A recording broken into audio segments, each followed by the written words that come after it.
Episode 207 of the Crystal Chronicles. If you are watching the YouTube or Twitch video on demand, this is the pre-show.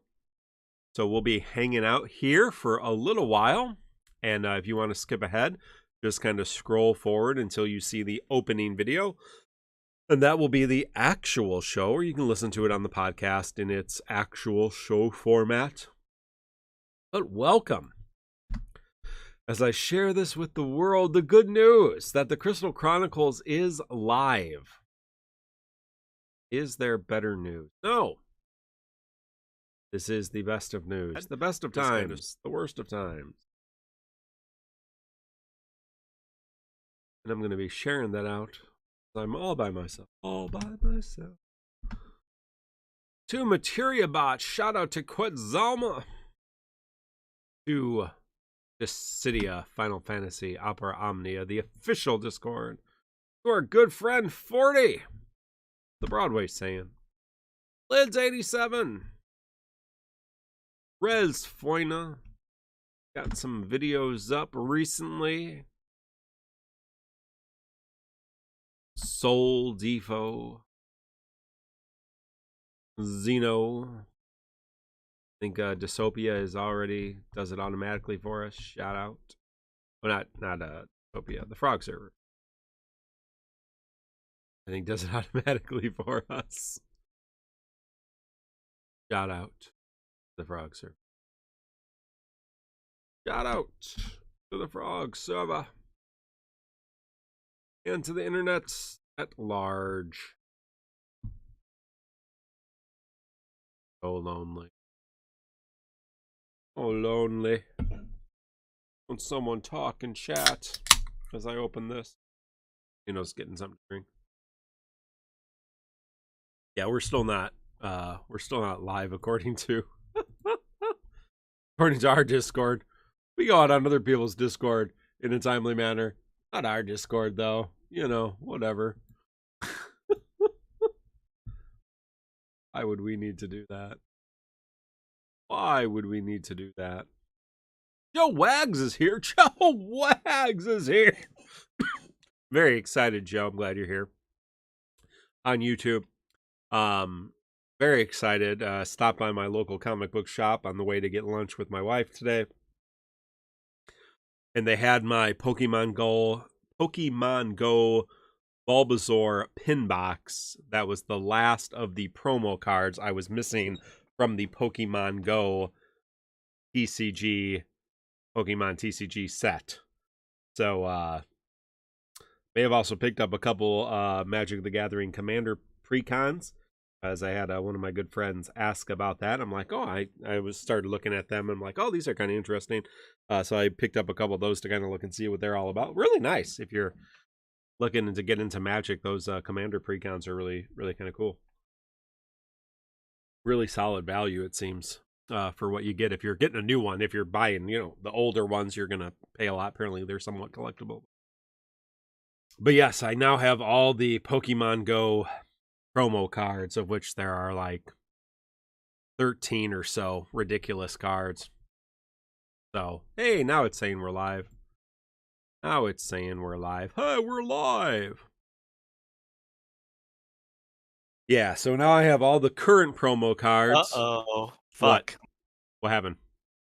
I'm getting my intermittent lag again. Okay. Deep breaths. Deep breaths. You have your first Infamous Element, first edition Charizard from first set in a case. Get that one graded, man. That one graded. Is it graded, Infamous Element? Your Charizard graded. Graded Charizard. They're big money. First edition Charizards are big money. Even in pretty bad condition. I mean, obviously, if you get a PSA 10 or even a Beckett, I don't think there are any Beckett Black Label. But those are the ones worth sending to Beckett. But yeah, PSA 2. That's awesome. Yeah, even a 789 PSA 789 first edition Charizard is going for a lot of money. A stupid amount of money. Stupid amount of money. Welcome to the TCG collecting pre-show. Joe, you and we gotta talk. I mean, I know it's your busy time of year, so but we gotta find some time and do some kind of like box opening battle or something like that. We gotta figure out something to do. That'd be fun. But yeah, so now I'm trying to. I'm stupid. I'm trying to collect because the Pokemon Go set is a smaller set, so I'm trying to collect all of it, and I'm missing like I thank God from just opening packs, because I bought all the boxes, all the different collections, because it's not, you can't buy booster boxes of the Pokemon Go set because it's a subset. So I have all the different collection boxes, and I have the last one that's coming out at the end of the month, the Dragonite one. I have that pre-ordered, so that'll be the last one I buy. I have all the Mewtwo's. I have the alternate art. I have the gold. I have the rainbow. I have all the gold cards, all the gold secret rares. I think I have all the alternate arts. I'm missing one reverse holo. I have all the holos, all the reverses except for one. But I'm missing like 6 rainbows. So I'm gonna have to go buy those stupid rainbows, which is fine. They're not worth anything. They're just, they're $5 to $10 cards. So, yeah, Final Fantasy box opening. That'd be fun. Yeah, that'd be fun. That'd be fun. I don't know anything. I will when I get my my PSA cards back. I will do a little movie. I'm not in video. I love you. We done. Well, that's not good news. We don't like the Pirates. They're winning, right? Okay, thank you. Doesn't matter. It's the end of the season. Podcast hype. Podcast hype. Ooh, the movie release Mewtwo. No, just from the Pokemon Go. The Pokemon Go set it has 2 promo Mewtwo's. I have both those. It's got a Mewtwo V Star, the Mewtwo V Star Gold, Mewtwo V Star Rainbow, those 2 secret rares, and then the alternate art Times Square Mewtwo from the Pokemon Go advertisement. That's like the big money card of the set. And so I have those. I have all those. I pulled all those, honestly. So I don't have to go buy any of those. So that's fine, right? Because that's like, $100 for each of those dumb cards. So now I'm just missing rainbows, and they're not particularly expensive. So I should be able to complete an entire set of Pokemon cards to hand down to my children someday. That's my collecting. Like the new Pokemon set came out. What's it called here? If I can look, and I have a box sitting. Lost Origin. I've got hundreds. I got like dozen booster boxes of Pokemon cards sitting back here. It's not good. So the new set came out. So I bought 2 booster boxes and an Elite Trainer box, and so the boys and I opened those. We opened 1 booster box in the Elite Trainer box. So, so we have lots of Pokemon cards. So we all have kind of like things that we collect to do that. So, but I wanted, because we all play Pokemon Go. It's a really cool set, and so I thought I would get the entire set as something just to keep for the boys. And then I have my own personal trying to collect the 151 first generation Pokemon in forms that I like. So I'm doing pretty good at that. I'm still missing a couple, and then trying to get better versions of. But yeah, I have a lot of Magic. Old Magic cards. Old Magic cards. Yeah, it's crazy. Some of these secret rare Pokemon cards, even from older sets, it's really, Pokemon cards is really interesting when you look at the market for them. I mean, rarity does not matter whatsoever.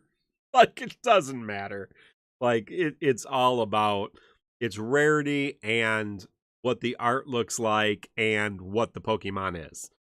So, technically the gold and the rainbow Mewtwo's are much more rare than in this set, are much more rare than that alternate art, but that alternate art is so beautiful. It's so cool. That's the big card. Yeah.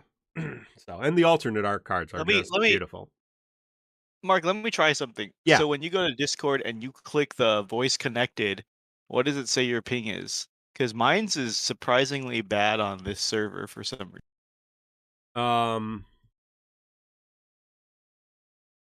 My ping is 212. Okay, that's bad. How do we move the location of the server again? I know you can switch it to like US West, US East or something like that. I think it's done channel by channel now. Let me see. Yeah. But yeah, like you have a 200 ping and I have like a 60 ping. Like that's not the best. No wonder I have trouble hearing you sometimes. Okay. So,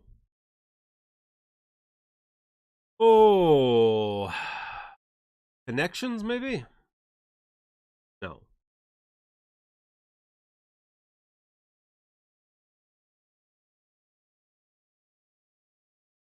Anybody know? How do we do this? Are you looking up? Voice and video? Oh, I thought you knew how to do it. No. So let me check. I'm not. I don't know. Off the top of my head. Off the top of my head.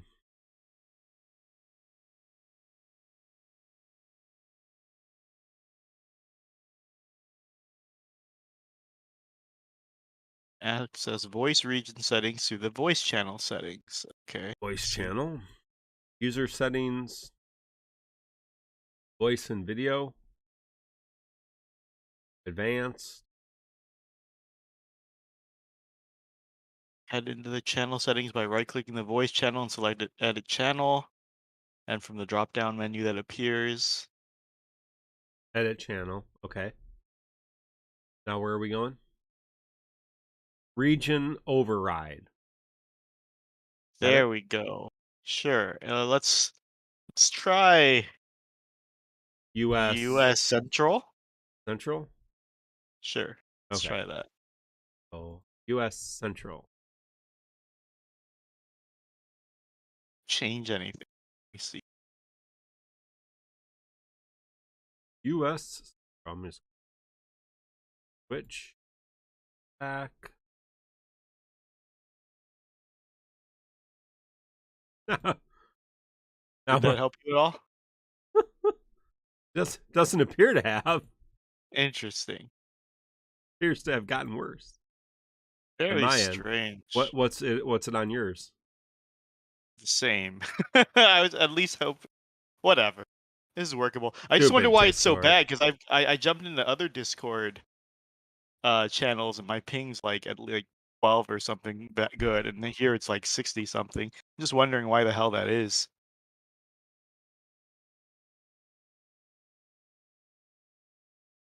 That's a good question. I don't know.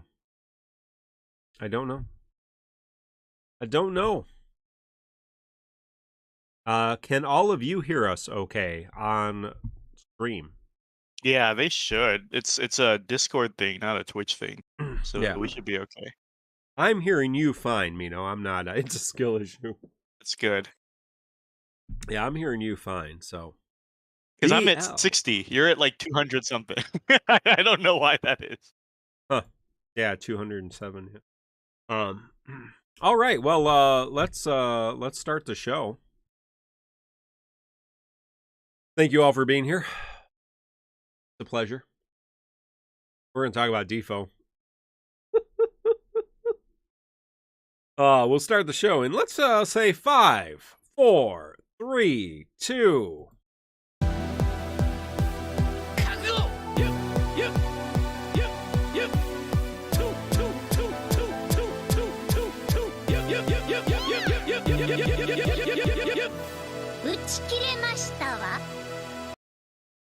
Welcome everyone to episode 207 of the Crystal Chronicles, recorded September 22nd, 2022. We're so glad to be here for your Dissidia Final Fantasy Opera Omnia podcast. I'm your host, Mark, and I am not alone. I'm joined by my good friend and yours. It's Mino Spellgood. Mino, how are you doing? Hey, Mark. Hopefully this comes in at the right time. I didn't listen back to last week's episode. I don't know how bad the delay was because, I was always waiting for Mark to finish on my end, and I think that was delayed. So how bad was that last episode? Did you listen back? I don't think it was bad. Yeah. But we found the problem today on the pre-show. I don't know why our the Discord server we're recording in has such shitty ping for both of us, but I'll probably look into trying to change that next week. We will work on that. And thank you for your patience and all of that kind of stuff. Thank you for being here, everybody who's live. I think we had the live stream resubbing 6 minutes ago. Thank you. Everybody check out the coronation. Everybody check out the live stream on Monday night. And Surya the Ranger resub for 2 months. Oh, the episode actually named Gauchina. Yeah. What's Gauchina? Gau and Machina. Isn't that Gauchina? Gauchina? Yeah, I guess Gauchina would be. What's Gauchina? Gauchina sounds better. I like Gauchina. Did you come up with this name? Yeah, yeah, Gauchina. I knew that as soon as it came out of my mouth. Yeah, Gauchina. Well, hey, speaking of Gauchina or Gauchina, depending on what region of France you live in, thank you, Theologica, for a membership on the YouTube. This episode is brought to you by our good friends, Little Gauchina. You can head over to manscaped.com, get all your personal grooming products, including the Weed Whacker and Lawnmower 4.0, and just some nice duds, some underpants, like the kids' knickers, if you're in the UK. Whatever floats your boat. Tell them TCC sent you. Type TCC POD TCC pod at checkout, 20% off your entire order. Thank you, Manscaped. Well, as we head into the news of the day, not a lot of news, really no new costumes or anything, because our new character is not new for us because Core was a global first. There is a current bug. I don't know if you have experienced it, Mino, but it is the friend support unit coming in not being able to tick up the force damage gauge. So when you're bringing in your friend, they are not impacting your force time the way they should. Apparently, some people have had that problem. Mino, have you experienced that all? I don't play with friends, so I wouldn't know. Yeah, I mean, are we sure this is a bug and not Defo trying to kill the friend unit off even more at this point? But yeah, no. Apparently that's a thing. I mean, I don't know what to say because, like you, I don't use the friend units either. Friends. So yeah, friends are for losers. Yeah, Gauchina, it does sound like a Pokemon. Yeah, Gauchina does sound like a Pokemon. Gauchina also kind of sounds like a Pokemon, but there you go. Did they VL? Everybody check out VL. Did they swap out the unit who cast the FR? I don't know. Again, I don't play with friends. No, they didn't. I saw the reports. So okay.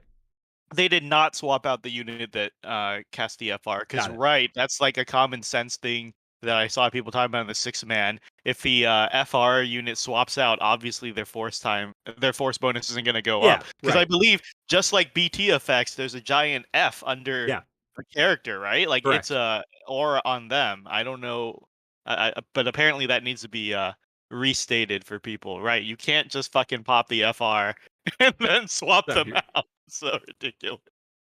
I'm not sure why you would do that, but yeah, no, that is Oh, because like like a lot of people, like let's say Reno or someone, like they have a really good FR, but they don't necessarily want to take the turn, right? Right. And then some people will try to swap that out for like a Machina or something for the Work. big damage, and yeah, so Doesn't work.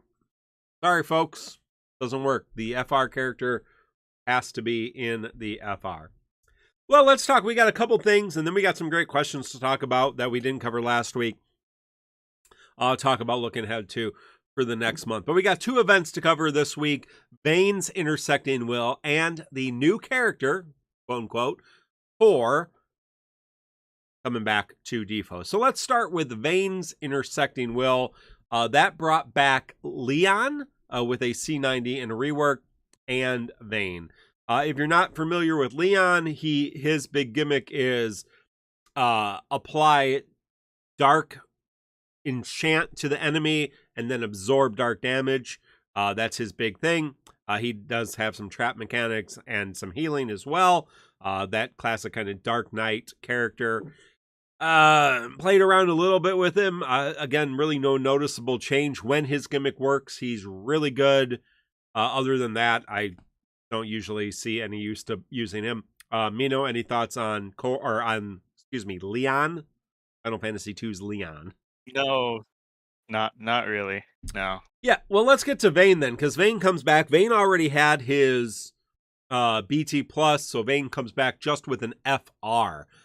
If you're not familiar with Vayne, he is a melee attacker, consecutive turn damage, and his big thing is break resets. So he'll cancel the break status and then re-break enemies with this buff. With his BT effect, he's been really able to continue to do that.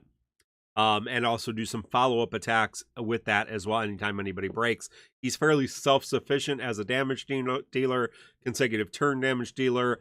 Generally speaking, I think at least in my experience, his damage output in previous iterations was not always on par with some of the other consecutive turn, like the Terras and the Tiduses, and that he was a little bit lower, but he had that ability to constantly break and reset the break, which was always really nice.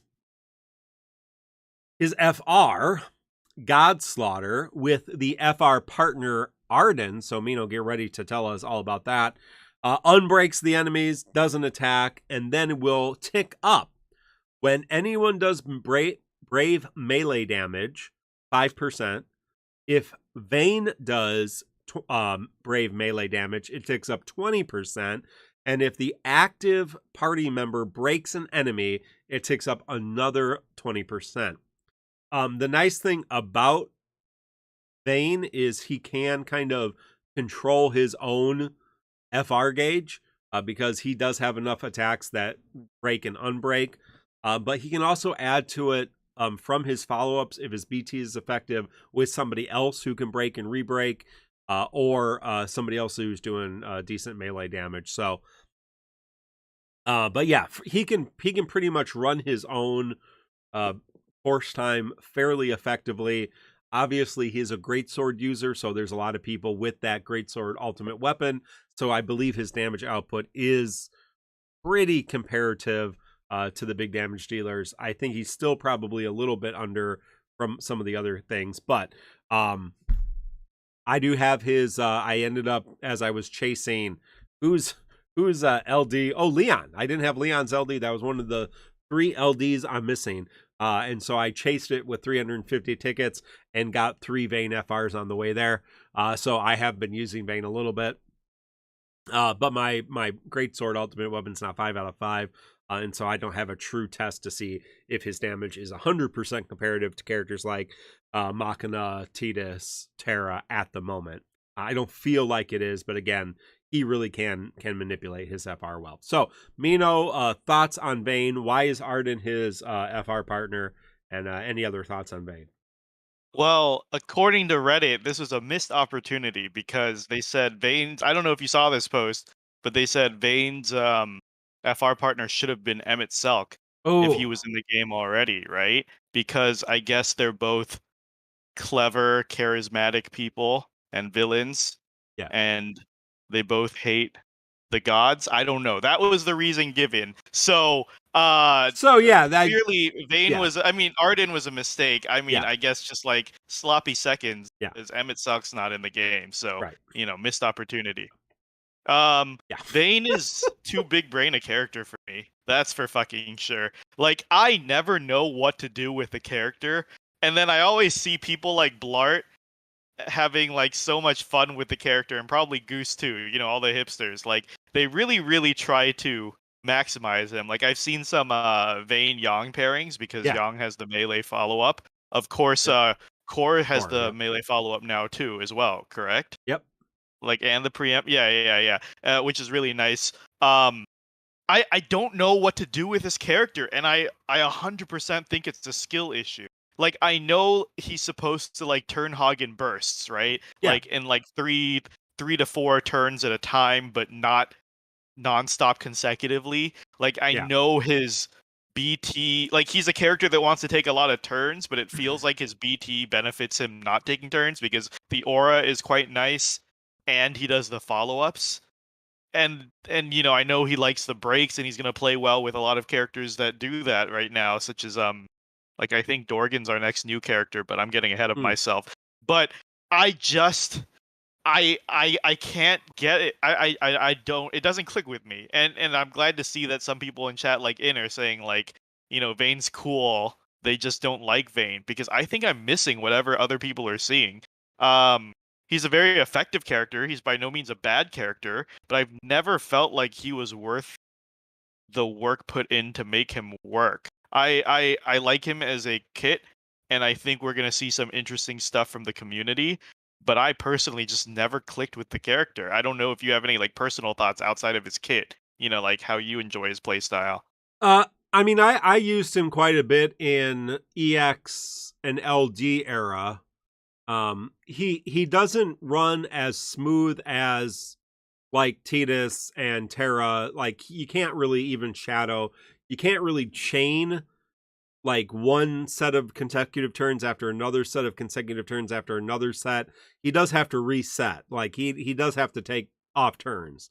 And so his burst effect does come into play, and he does get 10 turns now off turn, which is nice. But yeah, he does play a little bit more awkwardly in bursts, as opposed to just kind of go when you want to go. I mean, you're not going to run out of you're not running out of skills anymore. That used to be an issue. You had to manage your skills a little bit.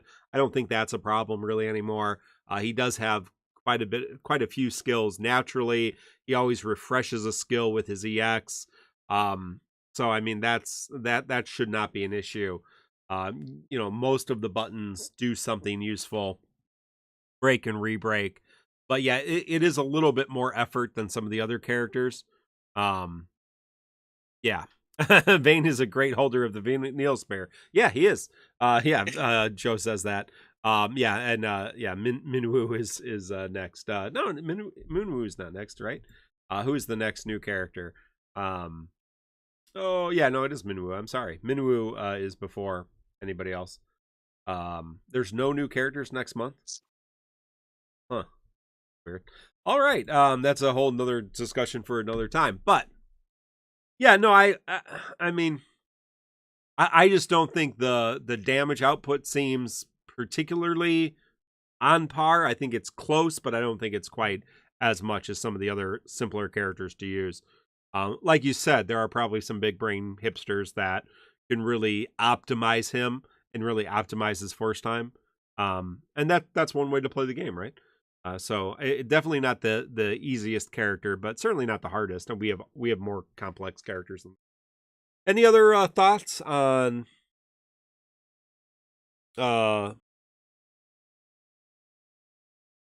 Sorry, you lagged out there, so I only just got that now. Oh crap. This is bad. Hello, Mark? Yes. Any other thoughts on Vayne? Okay. No. I'm good. All right. Well, the intersecting will. This was a weird story.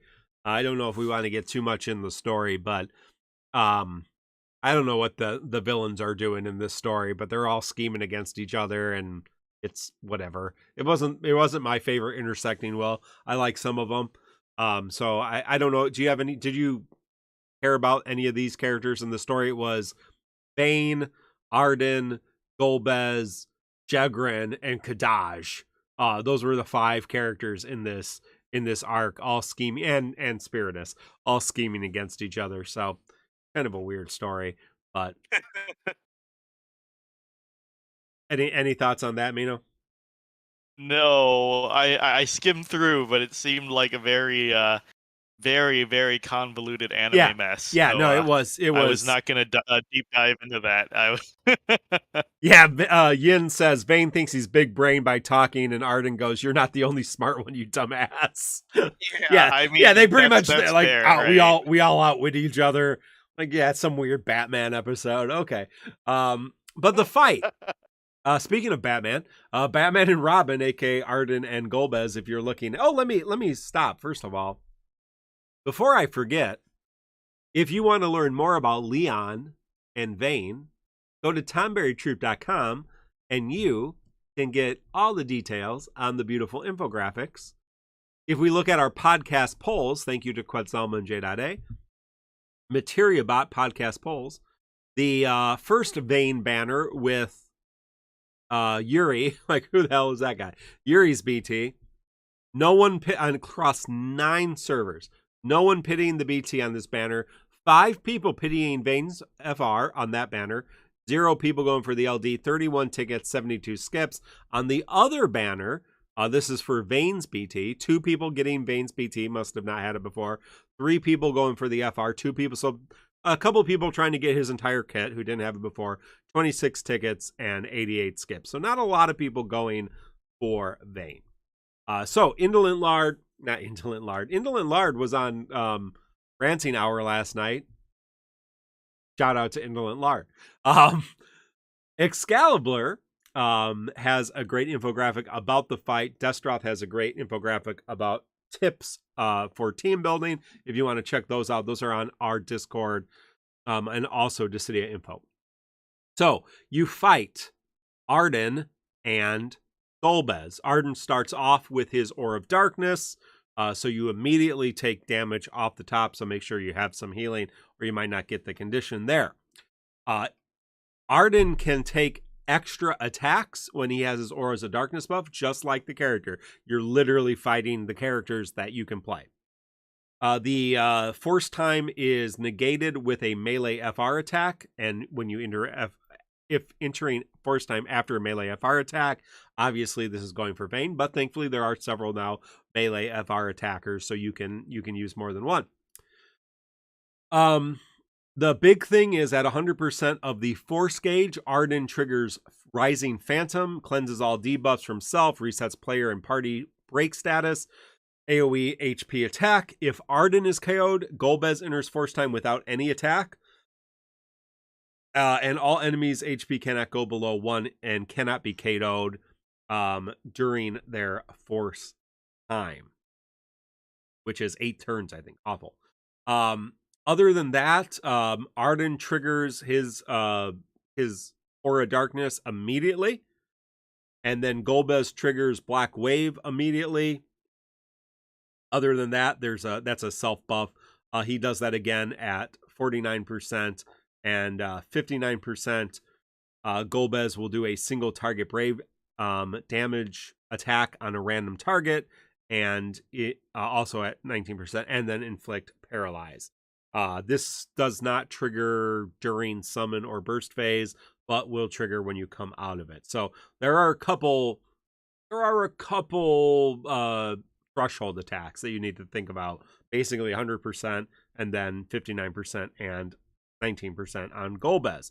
So you can kill Golbez if you want to not worry about that, or you can kill them both because they have 90 million HP each, and there's really no disadvantage to just murdering them with horrible power.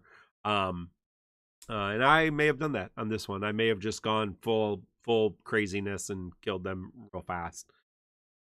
Mino, thoughts on this fight? Once again, I really enjoyed just like the Ultimecia fight. It feels like they translated the kids to the enemy side very well.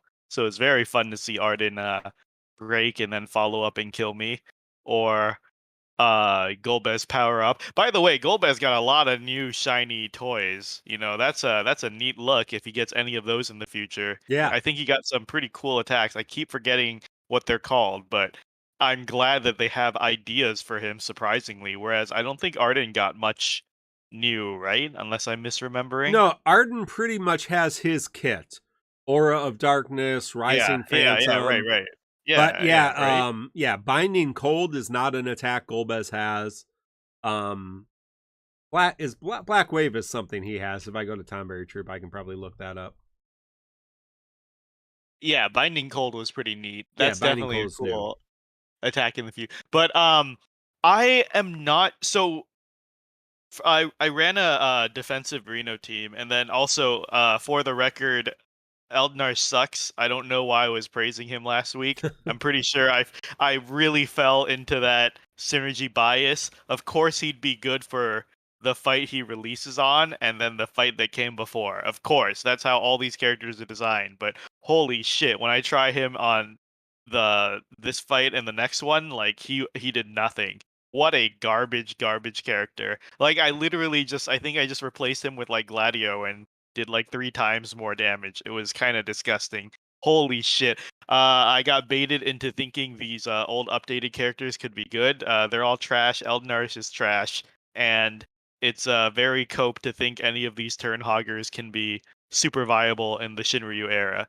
Like we said, you'll have exceptions like Terra and Tidus, who just do so much fucking damage by themselves that they don't need anybody else. But if it's like Eldnarsh or Realm or whatever, like it just does not feel good. But right, so I went with a pretty defensive team because I noticed, they're blowing you up out of the gate.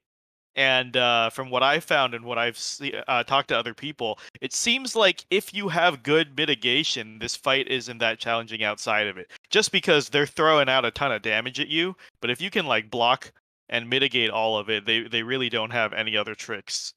So because I went a defensive route, that's my experience. I don't know if you did something different, Mark. I did defensive on the next fight. I did aggressive on this fight. So I just burned them down. I mean, just made them dead very quickly. So I'm not even sure whose FR I used. Frog has a really good point. Golbez got party enchant and enemy imperil aura. Yes, that's which was very nice. Like if we could get that Black someday. Wave. Yeah, he doesn't have that. So people are saying Binding Cold is part of his BT. Is it actually? I mean, not on paper, I guess. You have Golbez's BT, right? Like you should know this. You should know this. I remember you lost the BT bet. The BT effect does freeze enemies gain brave gain. But the Golbez Binding Cold that he uses in this fight is an ice attack that inflicts paralyze. He does not have anything that does that in his current default kit, and he does not have this Black Wave that does the enemies Dark Enchant, Player Party, Dark Imperil. To my knowledge, I mean, I'm looking up Golbez right now. Twin Moon is the name of the attack from his. It's a dark damage attack delivered 2 times. Yeah, they're saying the animation of Binding Cold is part of the BT animation. Oh well, thank you. Okay. For clearing that. I wasn't talking about the animation. I was talking about the actual effect. So maybe yes, the Binding Cold is part of the animation of the BT effect. The actual effect as in the thing he used in this fight, we do not have. Yeah. So there you go. It's called Twin Moon is the actual attack from Golbez. Twin Moon. Anything else about this fight, Mina? Nope. That's all I got. All right. Well, as we transition, again, check out all those resources if you want to learn more. And always come on our Discord if you're looking for help. We have a whole thread, our TCC intern, Poto Cedar. Has a thread for every single fight, so you can look up that, see how you're going, what you need help with. If you have questions, you come in and say, hey, I'm trying to figure this out. It's not working. Make sure you actually, try it a couple times before you come in.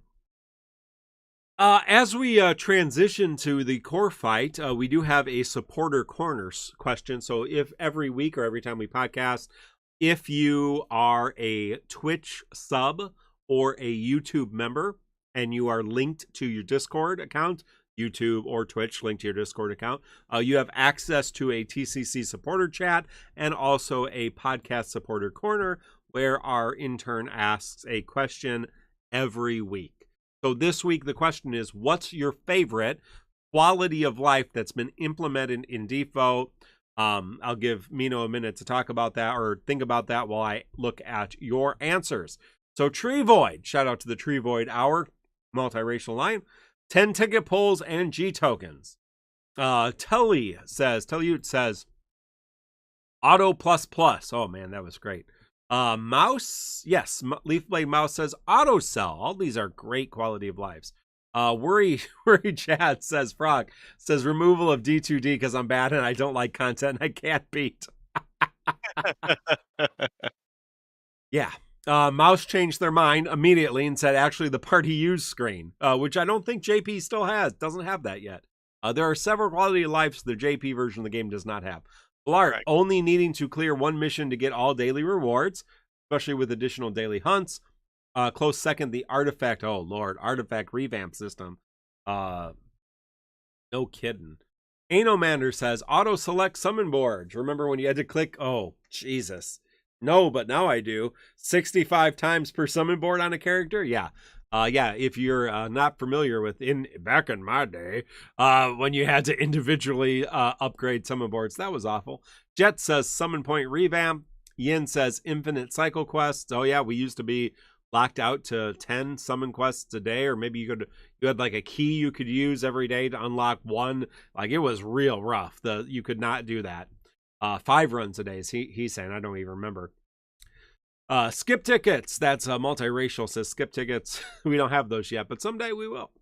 Nidre, those are you can like skip co-op by because Squex does not want you to play this game, so they just try to make it real good.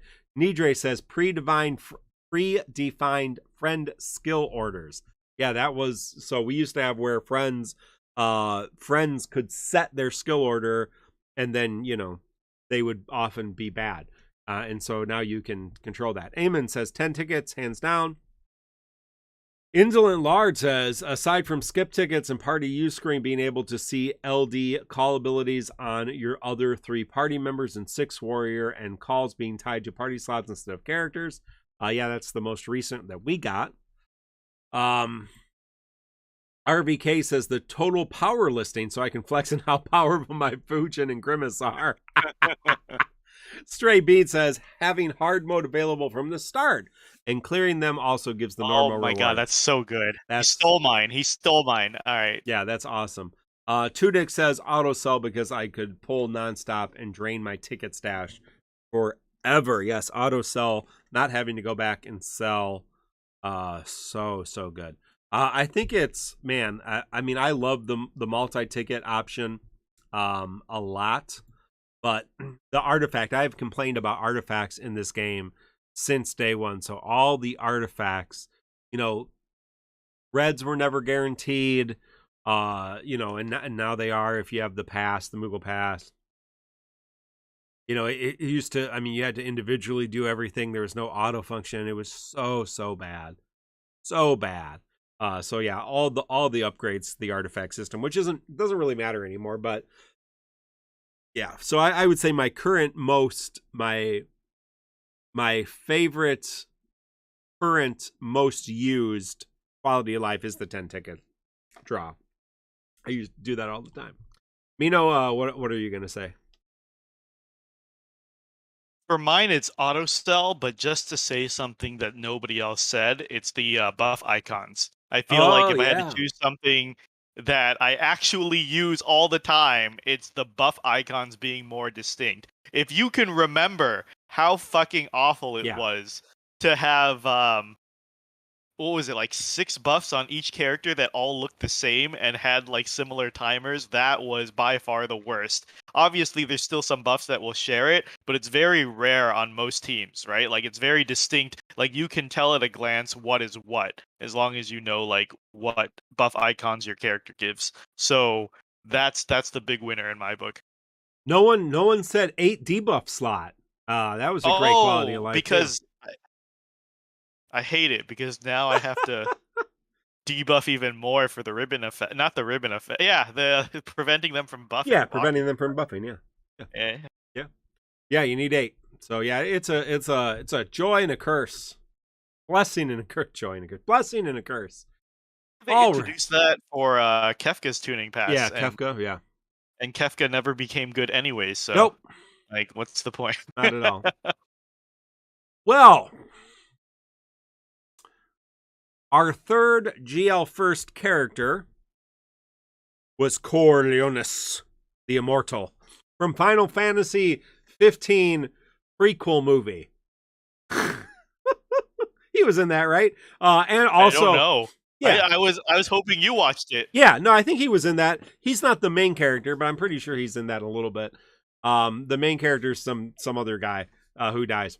Spoilers. I do own that movie. I mean, we could watch it sometime, I guess. But he is in Final Fantasy 15 for a little bit, and if you buy the DLC for Gladio, that's where we learn most about him. Mr. Badass, I'm a cool guy. I mean, he's kind of like the Auron of Final Fantasy 15 with less screen time, and less drinking, I guess, and more Gilgamesh. So, if you're not familiar with Core, and you are thinking, well, you know, Beatrix was super broken, and Arnea was super broken, but then they came back, and they weren't as good. So, you know, is Core really good now, even though everybody was like, Core's awesome? Is he still good? He's pretty awesome.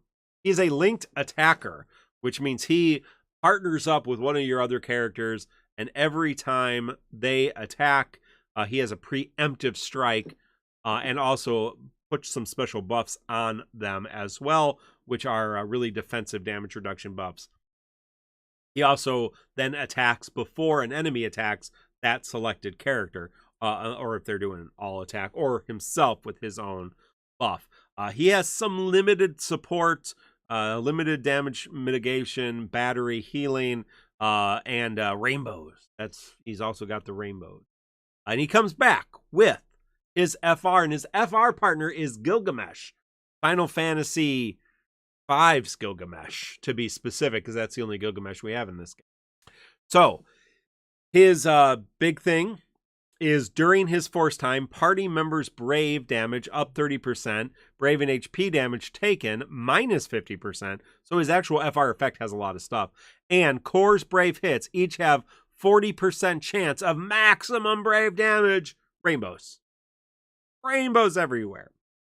So many rainbows.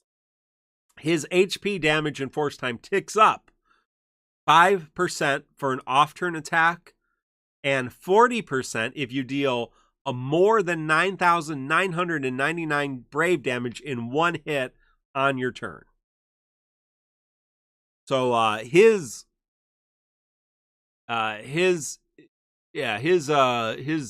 force time gets pretty high pretty quick because of that. You can double up on off-turn attackers. The nice thing, so of course, awesome. He's stupid, awesome. You should get him. Like, that's my takeaway. I've always liked him. I've always thought he was super fun to play. I know people have struggled with understanding how much damage he's doing because he adds damage over time, right? Free damage over time, and that confuses some people because it's not like I press a button, he does damage. He's adding damage over time, and now he can use, you know, he's special weapon, so he can use an ultimate weapon, so he's doing more significant damage.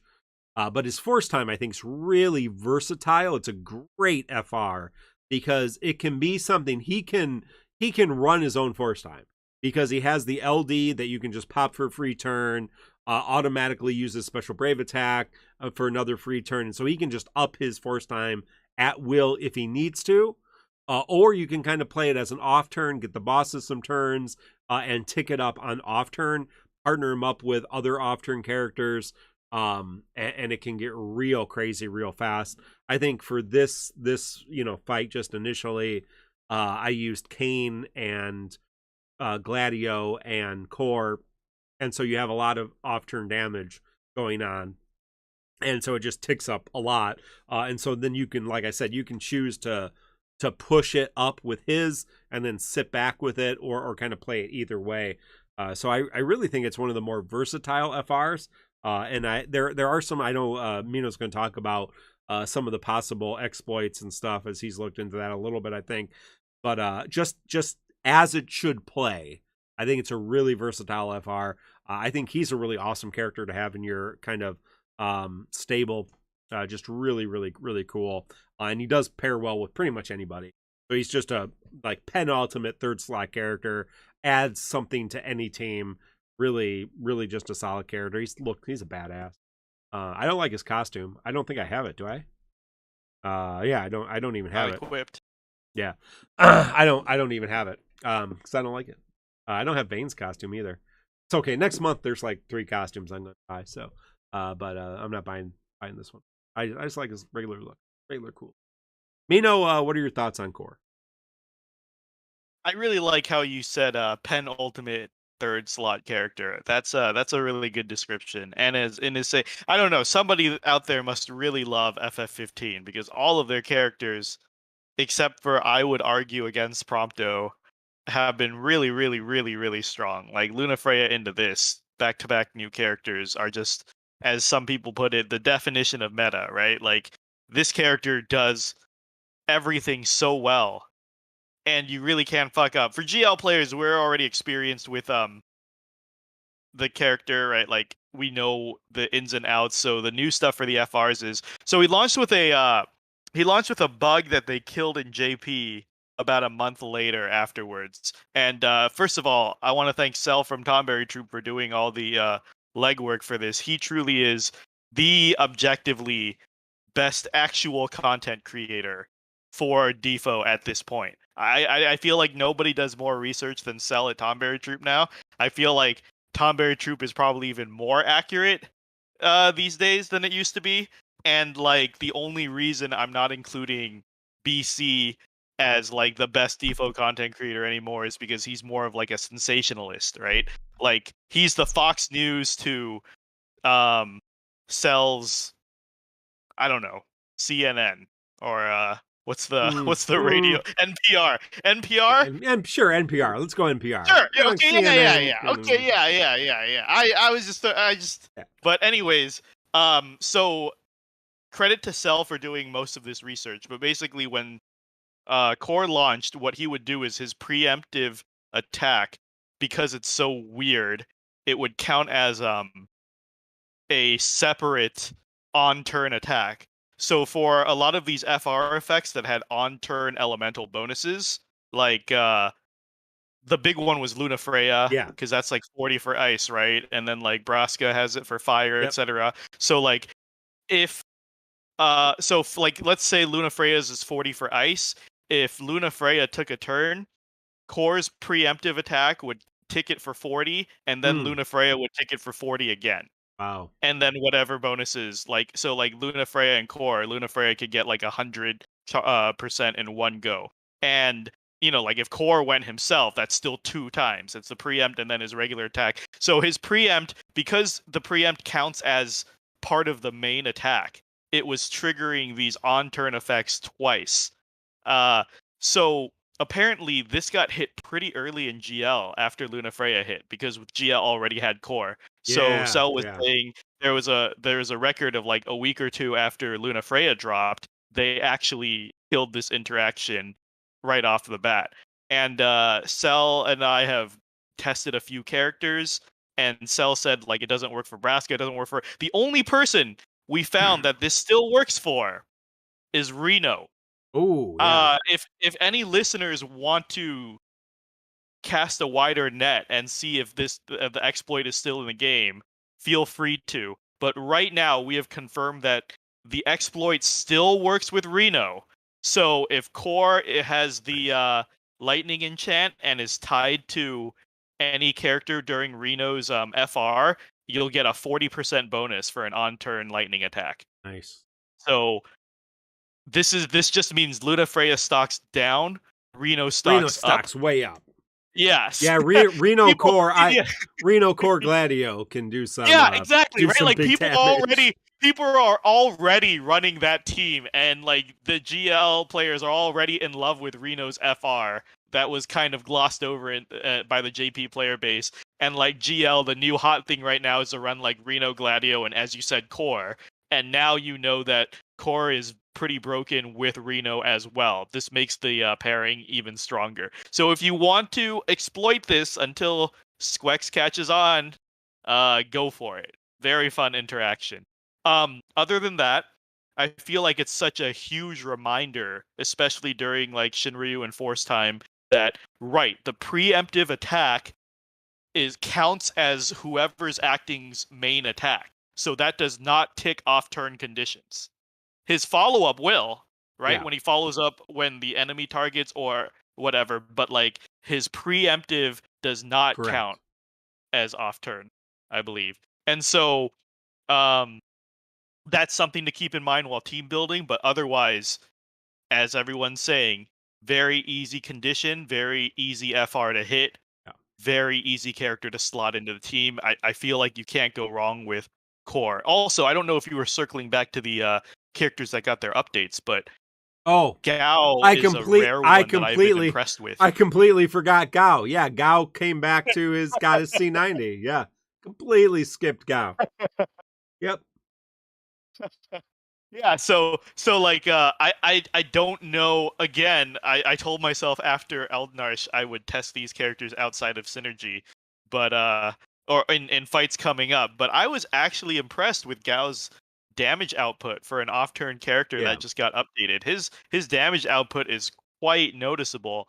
And as people are saying, it's a lot of off-turn recovery as well, since he heals on his counter. And what the tuning pass basically did is it allows him to stack both counters now, similar to Galuf. So very interesting. Not a dead character like I consider. No, I've used him a little bit this week, and I like him. Yeah. I mean, he's always been an interesting character, pretty, especially with his LD kind of, fixed. He's still got a couple of things that are a little wonky, but they keep trying to fix him, I think, because he's been a mess of a character before. So just like in Final Fantasy. Shout out to our friend Crease jumping into chat here. If you're not familiar, if you're new to the show, Crease, one of our previous co-hosts. So glad to see her in the chat. I see Crease on Twitter here and there. So shout out to Crease. Good to see you, buddy. And Sinewave says the exploit still works with Reno even in JP to this day. So there you go. Because nobody got Reno in JP, so the devs didn't know it. Didn't know it exists. So Joshua, if you're listening, you didn't hear it from here. We didn't say anything about it. Keep it in. Reno love. Everybody likes Infamous Reno. Element has a good point. That Gal's LD counter stops when you press a skill. Yes. If that's a thing, I haven't extensively tested Gao, but I do know that people have been reporting oddities to Gao, and I remember one of them is like he after his EX something lasts for 3 of his turns, but I think it's an invisible counter. I do remember that, and so you have no way of knowing if it fell off, which is really weird. Yeah, no, I don't know why it's like not a skill. It is his EX, right? One of his things resets after you press his EX. Yeah. His normal counter, I think, resets if you hit his EX. Yeah. So just don't hit the EX unless you have to. is the lesson there. Which I think was the same way before, right? I mean, I think that's how it worked before. I think so too. Yeah. It's just that we forget how weird a fucking character he is. I don't know. You would have think they'd fix some of this stuff. Yeah. Well, if you want to learn more about Core or Gao, TonberryTroupe.com. If you want to see what other people are doing, go to MateriaBot. Go to our podcast polls, vote.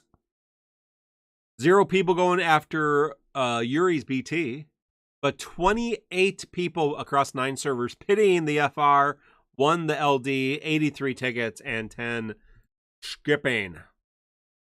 Skipping. So, hey, thank you all for sharing in your podcast polls. You can always vote for free on the podcast polls. Let us know what you did, how it turned out. That's a little interesting thing that we do around that. So, yeah. Moving on to the actual fight is a fight we've done before because we had it in GL, right? And this is the Liquid Warrior and Liquid Blade. Kind of a Final Fantasy. I think they may have been in 15, but more of a 13 looking boss. They have a big recast ability. If you KO the minion, they get that recast. It summons a new minion, Brave Gain, AoE Brave damage. If the minion is alive and they recast, they use a plus version of that, which is Brave Gain, absorbs minion's current Brave, KOs the minion, so they absorb it, kill you with it. Dispels all buffs on the party, AoE HP attack, guaranteed hit, inflicts a whole bunch of debuffs. So, obviously you want the minion to be dead. They don't have a lot of, the minions only have 5 million HP, so they are pretty easy to kill. The FR gauge is stopped when a player uses a melee FR attack that does over 10,000 Brave damage and enters force time. Super hard.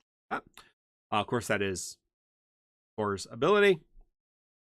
And it also not only pauses the FR, but it also triggers shutdown.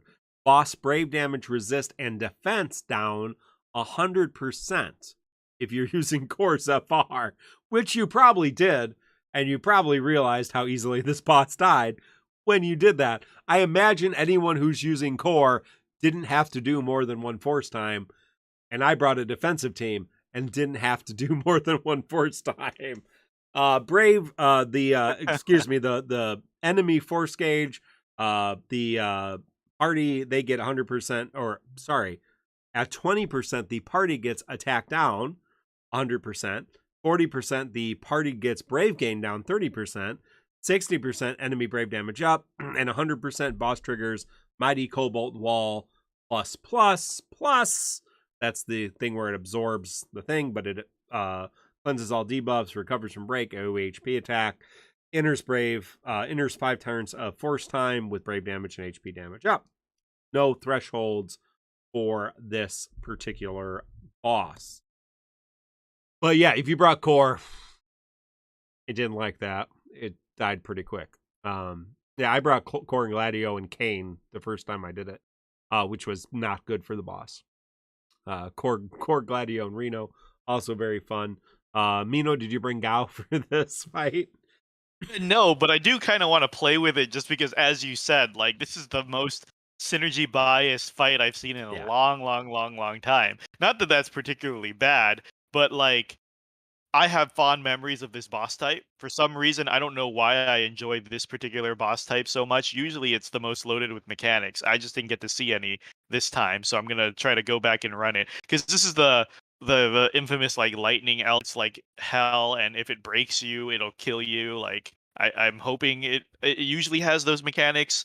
I'm hoping those are back, so I kind of want to try. It's just like I might run the Arden Golbez fight without a tank and see how vastly different it is. But other than that, like, no, like, you're right. If you bring any of the recent defensive units like Gladio or Reno or anyone popular, they're gonna stomp all over this fight for sure. It is this, because when I was playing this event, I was like, when is the last time we've had a character event? Is this the first character event? It's not the first new character, but the new characters we've gotten have been tied to chapters. So is this the first character event we've had in the FR era? Because Brasco, I want to say yes. Brasco was tied to a chapter. Lunafreya was tied to a chapter. So what? Minwu will be, I believe. Yeah. Minwu is tied to a chapter. When's the last actual Sice was that the was last an one. event? So that was right before Shinryu. June. Yeah. So it's been since June since we've had one of these events. So it did kind of feel weird. I don't know if it felt good or bad or anything, but it did kind of feel weird to have a character event where you're not going into a chapter. It definitely feels bad and outdated because, you can start everything else in hard mode now, right? And they're a lot higher than, like, I think level 100 difficulty, so it felt really fucking weird to go 10, 20, 30, 40, 50. 100%. Like what, 20 level 20 difficulty? So it was such a let me instant FR this trash mob at level 10 for 20 million damage. Like what? Yeah. Yeah, like nobody's struggling. Like nobody's gonna notice the difference between 10 to 100 at this point, even if you're a brand new player that started today. So like, it's definitely a super outdated artifact, and it's no wonder that JP has gotten rid of character events moving forward. Thank you, Zamboni Driver 104 for the resub on Prime. Says, hey everyone, just calling in to see how many people have been using the underrated Sync with her underrated damage due to her underrated number of HP dumps. Has everyone been using her? I'll take the answer off the air. Yeah, I'll give you a second to tune out. Yeah, everybody's been using Sync. Yeah, I mean, pretty much everybody I see is using. Yeah, Sync's great. Love Sync. She's a good slow character. Use her with Core and Gladio. everybody. Yeah, BC uses her a lot. Pretty much all of his runs. Lot of sync cycle. A lot of sync what do we call those? Sagas. Sync saga. Syncy sagas. Syncy sagas. There we go. Again, Excalibur Dustroth infographics on these fight. You can come to our Discord if you want to learn more about it. Let's do some podcast questions first, Mino, and then if we have some time, we can talk about next month, what we're thinking is going to happen, looking ahead, what we think about that. But I know you have there are some questions that you wanted to answer from our podcast questions. And if you want to ask a question right now, you can super chat, you can become a member, just write your question. You can Twitch sub, gift a sub, write your question. Jump on our Discord, write a question and podcast question. So, Mino, is there any questions you wanted to take? Let's just go down the list because everything's pretty good. So the first one is from Infamous Element. Mark, now that you have Ash built, this was a while ago because I think that it was the sub goal. Who is now the Yamcha of your roster? Yeah, first of all,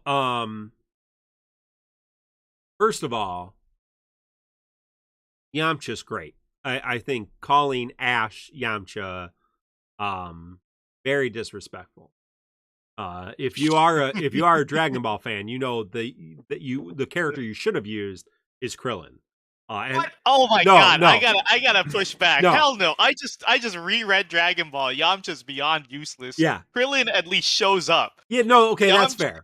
That's fair. Yamcha not only bows out very early, but he cheats on Bulma. And he threw a good thing away. That's why she broke up with him and got with Vegeta, because like he threw away. He could have married the richest woman in the world and lived in luxury. I don't know what the fuck he did instead, but Jesus Christ. Well, he played baseball. He went and played baseball. Oh my god. Yeah. I mean, that's the anime filler, sure, but I guess Dragon Ball Super. I don't know. The point is he even in Dragon Ball Super? I'm not sure I've ever seen Yamcha in it. Yeah, there was a Yamcha baseball episode in Dragon Ball Super, wasn't there? I haven't seen all of Super, but no, in the new Dragon Ball Super movie, the superhero movie, which I really did like. The boys and I went and saw that. They're at that. Goku and Vegeta are off world. So it's literally Gohan and Gohan and his name completely escaped me. The green guy. How dare you? Krillin? How dare you? Not Krillin. Not Krillin. Yamcha's the worst. Yeah, no, but really they show up. Bulma comes with she's like, I brought the strongest fighters in the world, and Krillin. And he's like, hey, I'm right here. That was pretty funny. But yeah. Anyway, yeah, no, that's right. So who's my new Yamcha? That's the question. Yamcha does suck. So man, I don't know. Like, I mean, it's got to be Jegrin, right? I hate Jegrin. I mean, it's got to be Jegrin. I don't know if there's a character here. I don't have Maria's LD. I don't have Ferris's LD, but that's not because I hate them. Those are the only two LDs I'm missing. So it's got to be. So at this point, there's no character like I'm not pulling for that character. I hate that character. But at this point, it's definitely got to be Jegrin. I hate that guy. He's so stupid. Even though he's from the Crystal Chronicles. Do you have a Yamcha? Who's your Yamcha? Deuce. Yeah, Deuce is the. I'm only missing 2 LDs at this point. Like, I think the last 5 LDs I was missing was all Type 0. Apparently, I skipped a shit ton of Type 0 when they come around. And my final 2 are 8 and Deuce, who are coming up soon. So I can round out my LD collection. But Deuce has to be one of the characters I've used the least. Actually, probably never. I probably never actually seriously used Deuce. So that's probably it for me. She's real bad. Yeah. She's real bad. She's a classic example of, if you're gonna make a character do one thing, which was buff magic attack, yep, make her do it better than everyone else and not actually worse than everybody else. Like, I don't know what the fuck they were thinking. Yeah. Frog asks, will TCC be joining Livestream on the war against bad players? I'll answer this one first. First of all, TCC is not affiliated with Livestream. I know there was a few weeks back there was a lot of drama surrounding the Livestream where they were saying some pretty toxic things about other members of the community. And the Livestream, I don't know what kind of path it's going down, but it's become a very toxic show, and TCC is trying to distance themselves from that kind of behavior. We're not trying to kick any nests or stir up any fucking trouble. Like, Raw Life, I don't know what he's doing, starting wars with people and stuff, but I don't think TCC wants any of that. Yeah, I mean, we're not, we are not, we are news and talk. We are the BBC. I mean, we're not British. I guess Josepher's British. But we are, we are fair and balanced. We're not sensational. Like Black Cloud, we're not sensational. And we're definitely not, we're not the Howard Stern. I mean, the live stream's definitely like the Howard Stern show. Whatever, like the shock jocks of Defo. And so, I mean, that's great. To each their own, but we're very, like Crease, the live stream is Raw Life and Blartanian and currently Leaf Blade Mouse, but they've had some other hosts. One of the many Defo talk shows currently in the air. Although a few, I agree. A few of them have fallen off, haven't they? Yeah. But I'm just gonna say I agree with Redbeard Elite right here. What Raw is doing, he might as well end up joining up with Jet Stingren. Like, I couldn't have said it better myself. And if any of you see Raw, please pass on that message from Redbeard Elite. Thank you. Great question. Hello? Great question. Hello? No, it's good. It's a good question. It's a good question. Okay. Captain Sunshine says, if Defo re-released a global version 1.0 and the cycle continue, would you play it again? And if so, would you do things differently? So I mean, if so, I'm trying to think of the question here. So if Squex re-released Defo like on Steam, would I play it again like the way it was? No. Like if they had a new version. So you know how like GL came out and people could have jumped on to play JP and then jumped to GL to get a fresh start. So basically, I guess if you had a fresh start with all this fucking foresight now, if a Korean version or something came out, okay, would you play it?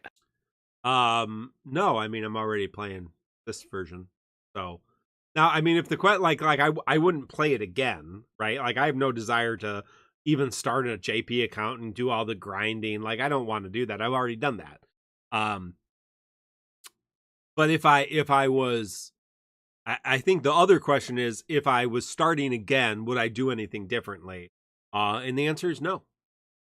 Since I've completed all the content and I have plenty of resources, I think I've done everything well, and you should follow my example. There you go. Mino, what are your thoughts on this? Anyone who's playing this game again, let alone playing 2 versions simultaneously, needs professional help, because that's fucking ridiculous. I don't know why you would put yourself through that. I also would not pay twice, right? Oh, Like, no. I would not pay 2 MOG passes. I'm sure there are people who do that actually right now. And also, I have practically every single weapon right now. Why would I want to start over, right? Like, I guess there are some people who are free to play who, do it to pull different characters and try different things, but fuck no. I'm not a big fan of doing the same thing twice. No, I never do anything more than one. 100%. Daniel asks, what are 5 reasons to still care about DissidiaFFOO? Great, I got 5 reasons right here. 5 reasons right here. So number one reason, investment. We were just talking about it. Easy upkeep. Doesn't take much time. Nostalgia. We got some big characters, some fancy costumes coming out. Gotcha addiction. That's always good. Feed the gotcha addiction without spending a lot of money. Hey, great. And of course, the community. You, the community. That's the number 1 reason to care about DissidiaFFOO. You think we'd be playing this game if not for the community? Of course not. 100%. 5 reasons, done. Good job. Chris says sunken cost fallacy was your number 1. Yeah, exactly. 100%. But since you already covered the 5 points, I wasn't gonna. I'll move on to something else. But rest in peace, Daniel. I know he was burning out of the game, and he's pretty much officially quit. Daniel, way over Daniel. a week ago. Yeah. Oh wow, I didn't realize. So that. This is an older question, and we didn't have time to get to it last week. But basically, he was burning out hard, and he's officially quit. And what I was telling him, and this is really relevant to the ranting hour yesterday. I really wish I could have joined Indo and BC on the ranting hour yesterday, but they covered some of this. So I'll borrow some of that conversation. But basically, I think somebody asked him yesterday. Oh, no, he was pointing out Lens Hunter's comments, and there was like doom and gloom of the game, like, oh, DissidiaFFOO feels like it's running out of ideas, it's ending soon, blah, blah, blah, blah, blah. And BC said he agrees. Like, it will probably end soon. Like, it's on the second half for sure. Yep. We say usual successful gachas run for about 7 to 8 years. That's the successful ones. Yeah, it's most successful. Don't even. Yeah, like DissidiaFFOO is on year 6 in JP right now, I believe, and so like it's already been a successful gacha. And I've said during the anniversary, if it squeezes out another year or 2, reaches year 7 or 8, that's a big success for DissidiaFFOO. And BC's like, so yeah, he does believe that it's probably on its last leg, and that's okay. These games end. Games as live services end. That's what happens.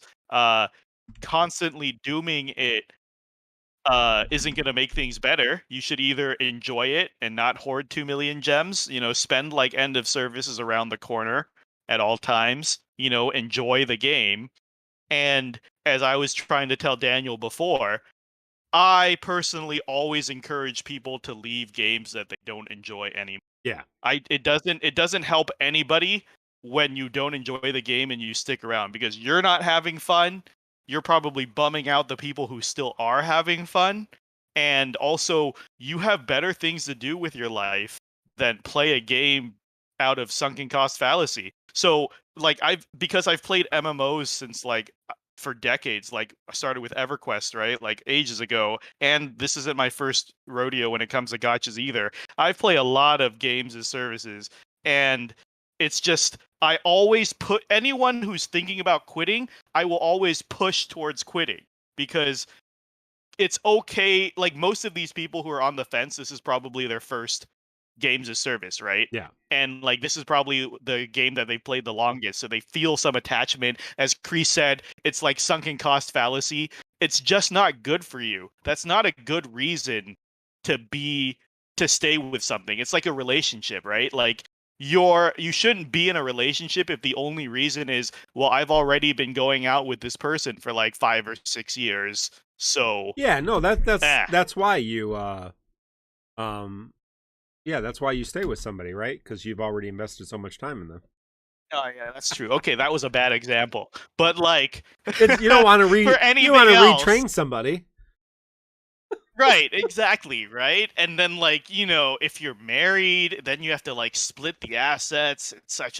It's financially and emotionally draining. But yeah, right. For anything else, I will always tell anybody who's thinking of quitting to just quit. Like, I feel like it's selfish to want them to keep playing the game. So, for example, like, the people I enjoy in this community, like, let's say Tree Void wants to quit or is thinking about quitting Defo, or Raw Life is thinking about quitting Defo.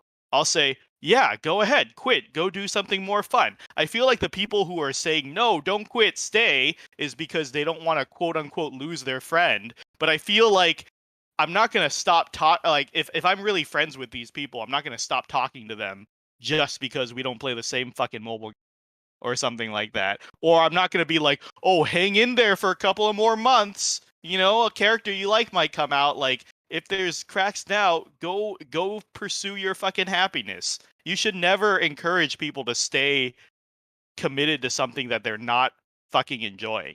Like, people should be free to go do things they like, especially in their free time, especially when it comes to video games. So, like, rest in peace, Daniel, you'll be remembered, but I hope you had a good time while you were here in the community and while you were playing the game. And that goes for anybody listening as well. Exactly. Thank you. Frog asks, similar question. If Defo ended service tomorrow, what game would TCC migrate to? What the fuck? Nothing. Splatoon? Mario Kart? Nothing? I would be free from this hell, this weekly hell. Yeah, we would just exclusively stream Crystal Chronicle games. So we would just stream Final Fantasy Crystal Chronicle games. Starting with the mobile version of the original Crystal Chronicles. We would start with that. Excalibur says Ever Crisis, but this is if Defo ended tomorrow. Yeah, and if also, Defo ended tomorrow, Ever Crisis is not an option.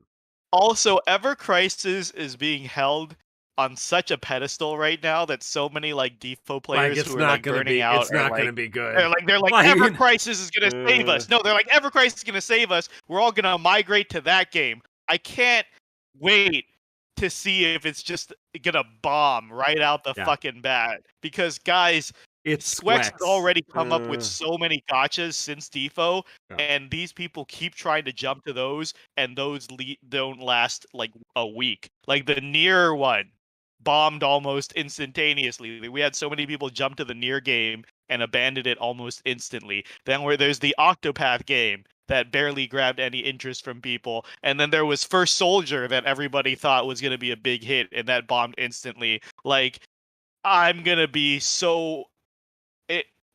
I'm waiting to see if Ever Crisis is going to disappoint right out the gate. I don't know why people are expecting a Defo Part 2. Like, I don't think Ever Crisis is going to be anywhere near as generous. It's going to be completely different, right? Or have like even close to the same. Ever Crisis is going to be terribly greedy. Like, they're going to capitalize on anything they can. I guarantee Ever Crisis is not going to be free to play friendly. It will exploit in the most horrible ways.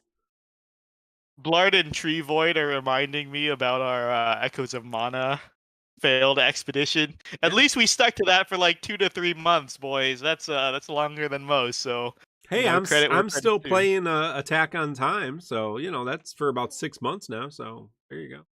We'll do the Attack on Time podcast. Can't because it would be censored apparently. Yeah, folks, just don't worry about it. Like, there's no backup plan. Like, this is not our hey, thank you, Frog. This is not our livelihood. Like Mino and I have jobs, and I mean fairly wealthy individuals, upper middle class individuals. So this is not something we rely on. This is something we do, we enjoy.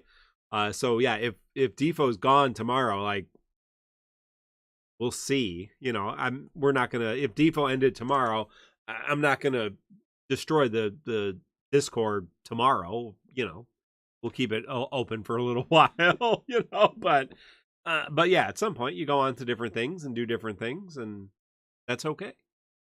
And maybe Ever Crisis comes out and we talk about that and we like it and we want to do something, and then we do something different, and then you got to start up all the analytics and whatever. Did you see the new review? The new reveal, like they're trickling information about Ever Crisis. The No. interesting thing is, so you know how they said you're pulling weapons, Yeah, only just like Defoe. right. So these weapons turned out to be costumes. So like some of the weapons they showed were like Bikini Tifa or like Winter Coat Aerith and stuff like that. Those are what you're pulling for. So that's gonna be very enticing.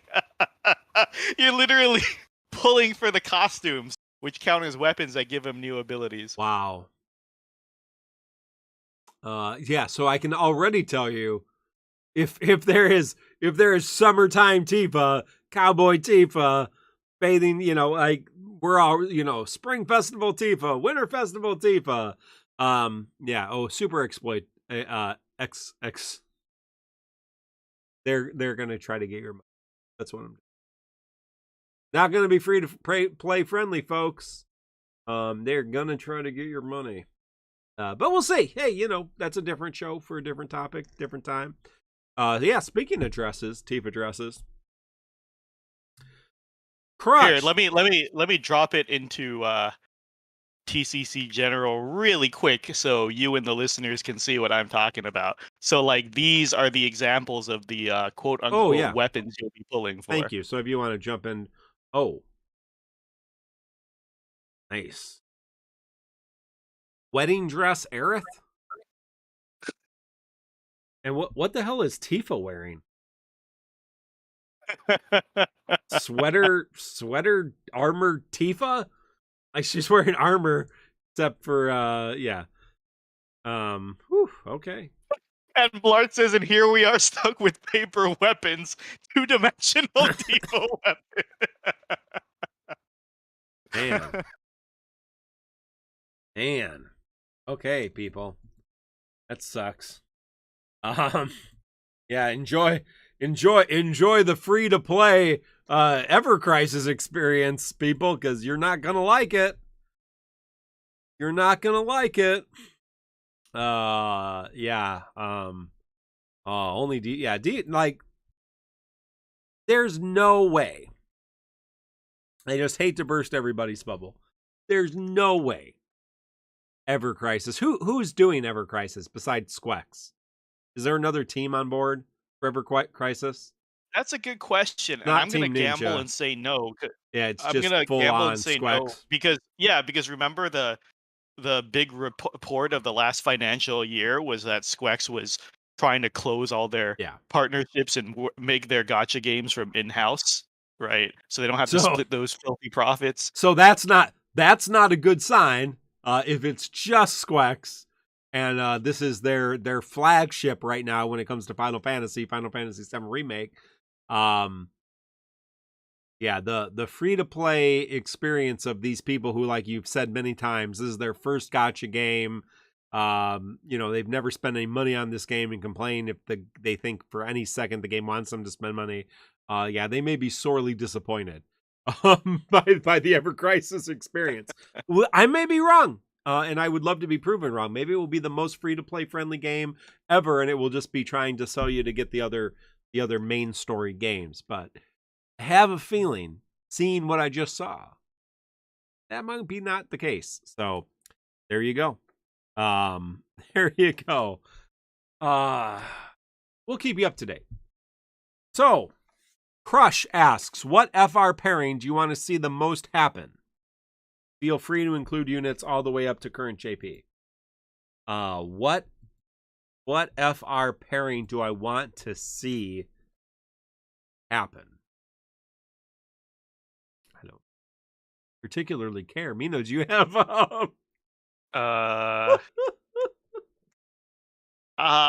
who the hell is gonna be Jack's partner? Oh, Jekt and oh, that's a good one. Spiritus. Costume Vayne, right? Like, yeah. I don't know who would be Jack's partner. Well, I mean, Jet is a excellent father. So I mean, Saz, excellent father. Oh, would it be Pestle since their sons are teamed up because their dads are so terrible to them? Gross. Yeah, maybe. Yeah, maybe. Minwoo. It's probably Minwoo. Yeah, Minwoo.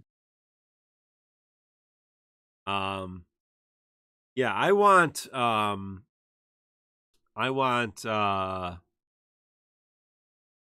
Alpha Nod and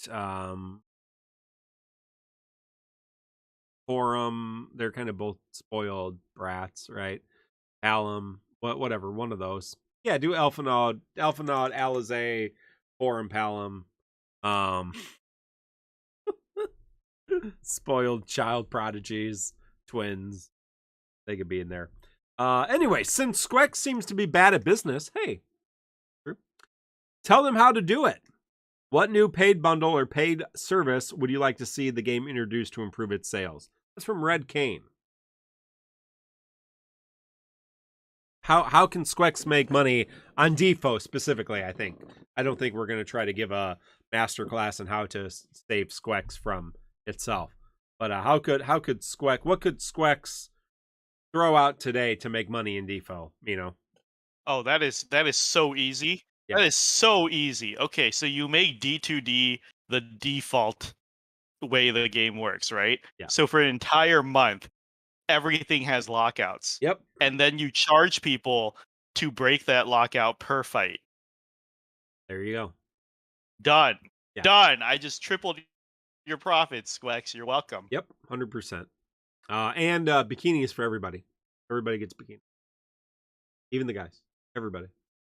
$100 bikini month costumes. Oh, and you have to pay to keep them. Yeah. Yeah, there you go. Like a subscription. Oh, wow. Yeah, like anything. Like there's so many things they could do, but they haven't. God bless them. God bless them. Wex. Stray Beat asks if the Chinese version of Final Fantasy. I had to look this up because I had no idea what he was talking about. If the Chinese version of Final Fantasy 15 Shiva was available as a costume, maybe at a lower cost, would you be interested? So I assume he's saying I don't know if this would change Luna Freya's animations or if it would change actual Shiva summon. Either way, I guess. Freya animations, I'm pretty sure. Luna Freya animation. So if you summon Luna Freya summon Shiva, the version that is in DissidiaFFOO is the Japanese and American version, correct? And the Chinese version was censored. That's how I understand it. You saw the image, right? Yep. So yeah.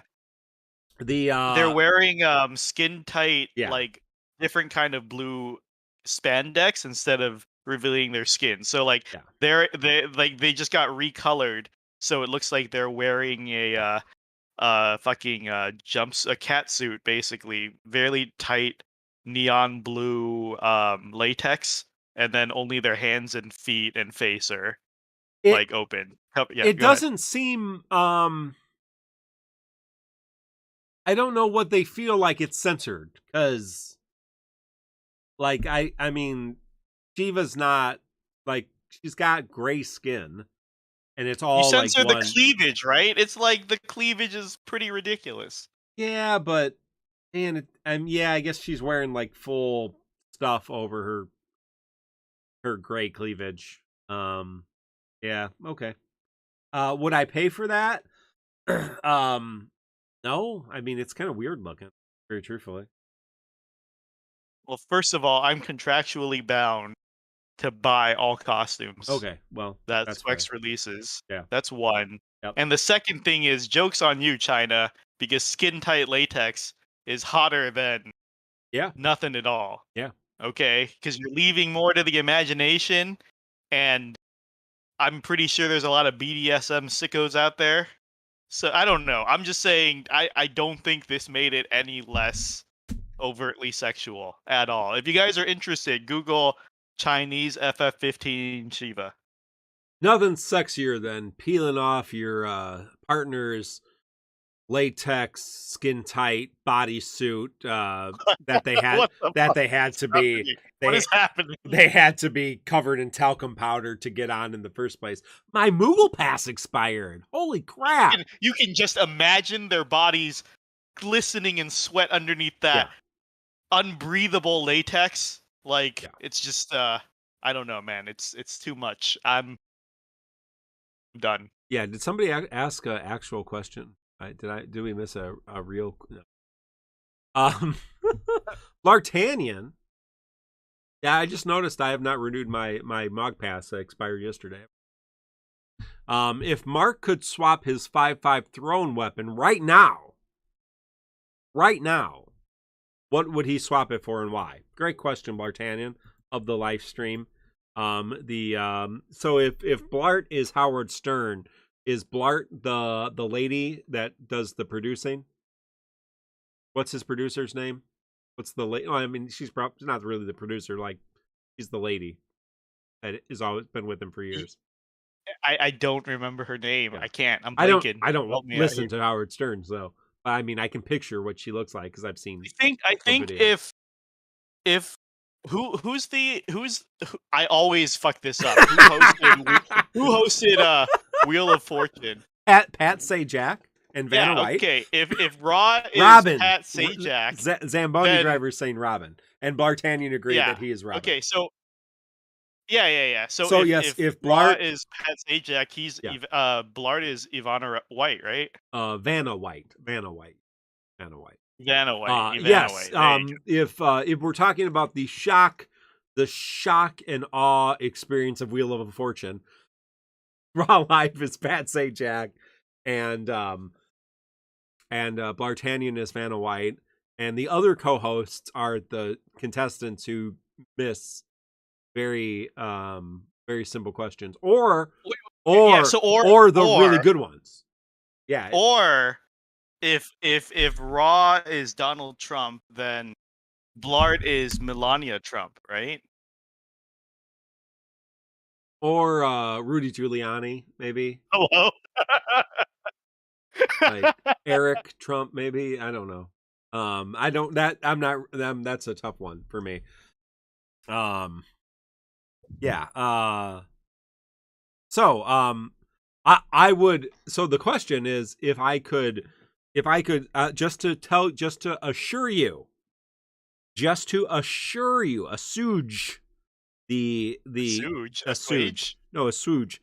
That's not a word. I don't know why I said it. Just to make sure that I actually have a 5/5 thrown weapon. I do. It's right here. It's on Eufy. Because that's, why wouldn't you want it on Eufy? Man, you know the damage Eufy's doing with the 5/5 ultimate weapon? It's amazing. In auto battling Crystal Quest. If I could trade that right now, I would get a fist. Because punchy. What ultimate weapons do you have? We were talking about this earlier. I think Telly was asking in one of our private channels. Yeah, I don't change out my weapons much. So which ones do you currently have? Spear, staff, fist, unique. So I have currently, I have unique, thrown, sword, spear. Great weapon. Great sword. So my next plan is to trade thrown weapon for fist. Yes. Yeah. And then build up great sword. Great sword's super useful just because all the counter characters have great swords. All the defensive follow-up characters are counter characters. Yeah, great sword's the fifth one I'm working on. Yeah. Since we're working on a number 5 right now, that's right? fine. Yeah. Yeah. All right. There you go. That's all the questions we had for today. So Mino, looking ahead. So next month,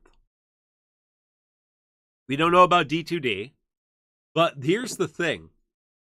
So next month we got Tifa Cycle, so Tifa BT, Renoa Cycle, Renoa BT, but we also have, if you want to know the other FRs, it's Lloyd, Ferris, Lude, Ferris, Aerith, and Belthier. And so I believe, if I'm not mistaken, there are 3 new costumes next month. Tifa gets her dress. Renoa gets whatever abomination that costume is. Weird. It's a magical girl costume. Terrible. You're a weeb. You should know this. I don't know why so many people hate it. It is a more original costume because it's only showed up once before. Yeah. And, you know, like, it's cool to have new costumes that aren't from the game. And it's so fitting. It's a magical girl costume because Renoa is a sorceress, you know? Like, she transforms. Come on, guys. I think it's an awesome costume. And Aerith gets her dress. So there are 3 new costumes, which we've not had 3 new costumes for forever. I don't know when the last time we had 3 new costumes were. We have had 3 new costumes. I think when Belthier came out the first time, Vivi was that month, right, too. So we have had 3 costumes. But so 3 new costumes. Tifa's pretty hyped. Aerith will probably be fairly hyped. They could probably get by not having D2D and still make a decent amount of money. So what are your thoughts? Are you excited about next month's cast at all? Shantoto's coming back, but doesn't get an FR. And what are your thoughts on possibly seeing D2D or something like it next month, or maybe some GL exclusives? It's October, probably not quite, but what are your thoughts about next month? I feel like we're out of the initial slump of Shinryu, and when I say that, I just mean, like, I feel like by next month they've kind of found their footing, right? Like, we said the first few were a little awkward balance wise because they fumbled with the cam thing, and then they were just like, it feels a little rough getting your roster out. By next month, it feels like most people should have a pretty decent collection of FRs. Yeah. So, like, this should be the time, if D2T comes back, all the people that were bitching that it came too early should not be bitching anymore. Theoretically, that's one. And then all the characters start getting a little more interesting. We know, like, Tifa and Renoa are going to wreck house, but, like, going from there, we start getting the new characters like Dorgan and Minwoo, and, you just have more room to play now, basically. Instead of, like, trying to squeeze as much juice out of a single FR, we're about to hit that point where we're in, like, the mid Shinryu era. You got more flexibility with team building, so I'm kind of looking forward to it. I felt like this month was a little slower, technically, but I don't feel like next month or the following months will be the same. And I am excited to see if they announce more GL exclusive modes or whatever coming back on Monday. It's going to be this Monday, right? That they're Monday is the Squex community stream. Yep, it's this coming Monday. They've been doing a good job to not leave us without a GL exclusive for too long lately. Yeah. So this month having none, I'm hoping next month has, like, a fight or something at least, right? Like a campaign fight or something interesting. So looking forward to Monday stream. So Redbeard Elite, a fellow Twitch streamer, says, I was one of those people who said D2D was too early, and I am an honest person. So we appreciate your honesty and vulnerability, Redbeard, as always. Thank you. If we don't get anything new, let's say for the next 3 months, do you think, like, when, if you've looked ahead, if you talk to JP players, when do you think, if we get nothing new, nothing different, nothing exclusive, when will Shinryu garbage time start? Or does it? Is that just never a thing that happens? I would argue. So let me ask you a question, Mark, because you don't look ahead as much. No. And that's the entire Shinryu era has been called garbage time because if you wanted to, up to this point, and some people have been doing it, Tidus Cam Kane all the way through. And that's why some people claim it's garbage time. I am of BC's camp of, if you just change shit up, do something different. These fights actually push back, have some resistances, have some mechanics you have to deal with. We talked about it last week. I quite enjoyed some of those fights. You know, like the Ultimecia, the Griever fight, I thought was very good, right? And then you even said that you respected the six man's mechanics. Yeah. So would you call this garbage time, what we've been through? No, I don't think so. Like I said, I think it is. I think D2D made it a lot more interesting and a lot more engaging. It's certainly doable. I've not particularly struggled. There's been a couple interesting fights, but it's not just like, oh, throw three characters together and run over it. You do have to think a little bit before you engage it. And like you said, if you're not running Tidus Cam Kane, you can play some more interesting team comps. So. And I'm looking forward to having some more options where you can bring, different FRs to fights, and hit the conditions. So, yeah. So I don't really think we've ever went back to garbage time. I believe the month or two when Echoes release, when you can start stacking FRs, players got a little more firepower than was necessary, so they were blowing those fights up like crazy. Sure. But that was like a very temporary bump. So I feel like it continues very much along the same path it has been. And I think Nidre, who loves the Synergy Stomp, kind of confirms that too. Like, he says he always had the best weapons. So if you always have Synergy, so like a big test will be the Spiritus fight coming up. Brother Spiritus coming up. Oh, yeah, right. And it's basically, and you did this on JP, you created that account. And it's basically, if you have Tifa, you can steamroll the shit out of that fight. Oh, yeah, I forgot. I did. Entire cycle.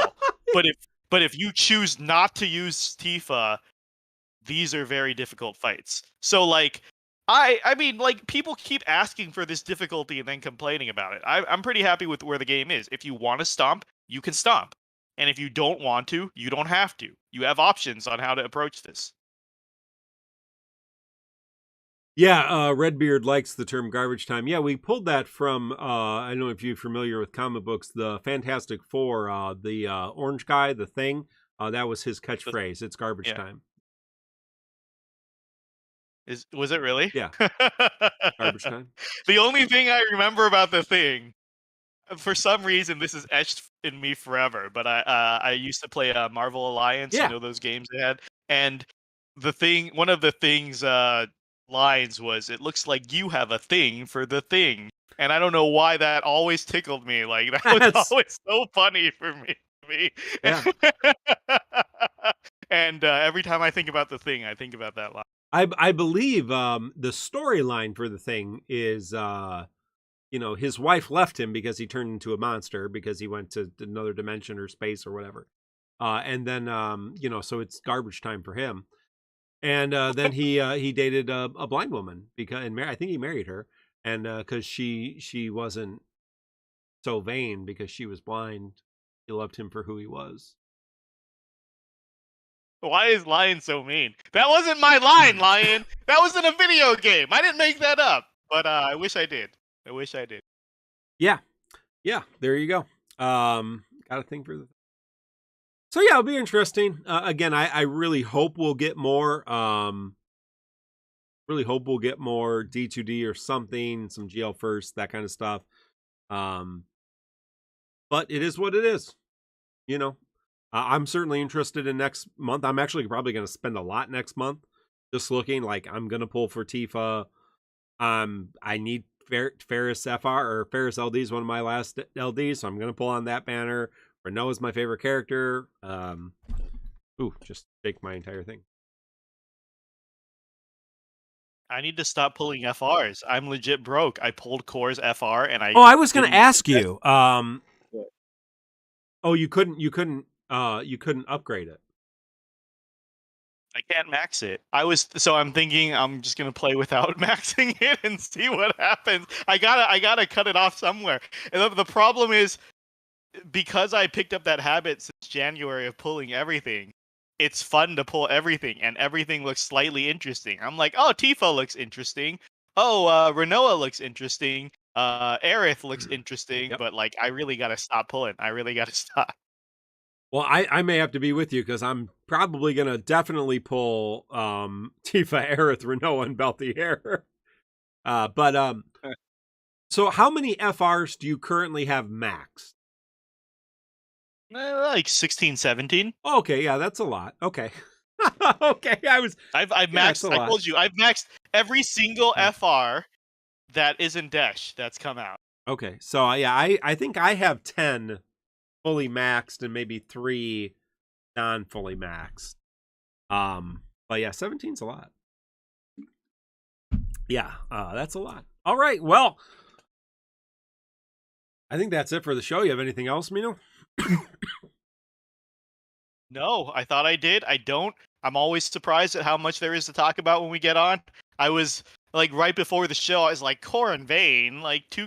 We're talking about Vayne and Core. I think that was like an episode 120 was Vayne and Core. You have to go back. But yeah, thank you all. This has been episode 207 of the Crystal Chronicles, recorded on the 22nd of September 2022. For your hosts, Mino and Mark, thank you very much. For our sponsors, Manscaped, thank you. TCC Pod at checkout for 20% off your entire order. We'll check you all next week. See what happens from the Squex community stream. Try to bring you all that, including all your DissidiaFFOO news and talk.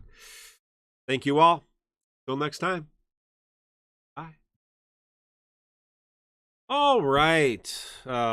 In the post show. Pull you down here. Good show. Yeah, that we always get talking about stuff. Oh, don't do that. Yeah, there's always something to talk about. So, I actually still have fun doing the show, even when we're like less engaged with DissidiaFFOO sometimes. Also, I need to find a new Discord server and try something, because I don't want to deal with lag every week. I don't know when it started up, and I don't know. You've never had like 200 ping on this shit before. I don't know. Yeah, I wonder if it's. Yeah, no, I mean, our server's still boosted really well.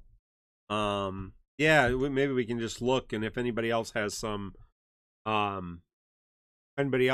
Discord tips, maybe there's some settings we need to change or something.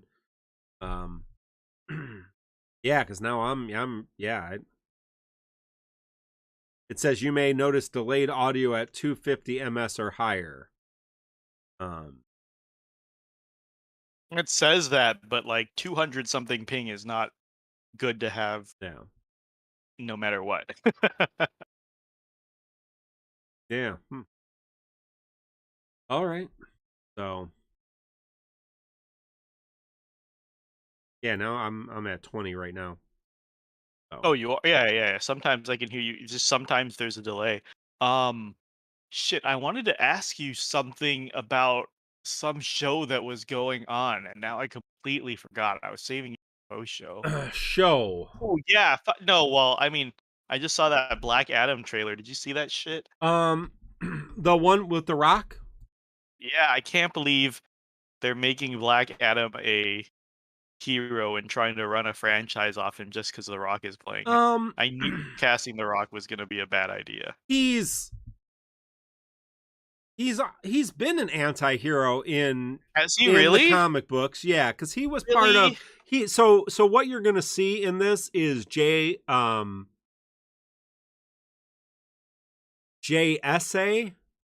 So there's JLA, which is the Justice League of America, right? So that's Superman, Batman, Wonder Woman. That's the Justice Yeah. League. So there's JSA, the Justice Society. And that's like Dr. Right. Fate and, so you're going to see those characters like Adam and like, those kind of second tier characters. And so Yeah. he has been a part of the JSA and he has been a hero, quote Really? unquote. Yeah.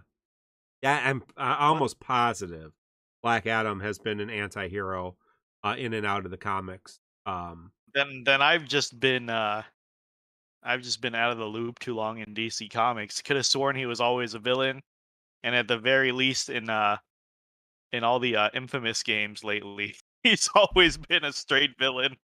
Yeah, I mean, I think traditionally he is a villain, but I mean, it's like one of those things like, Catwoman is a villain, but has been more than a villain. I mean, there's other characters like that. Magneto is a villain, right? But sometimes Magneto's not a villain. White Queen is a villain, but sometimes she's not a villain.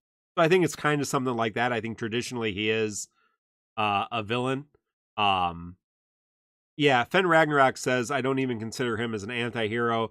He just wants to do anything for his country and will kill everyone if it means keeping it safe. So, yeah, I mean, that seems kind of like how they're playing it off. Like, one of the things in the trailer is like, heroes don't kill people. And he's like, well, I do. Like, okay. I like The Rock, and I mean, I may go see it, or I may wait till whatever to go see it. See it on something else. But I have to be honest. I am. I'm behind several Marvel movies right now.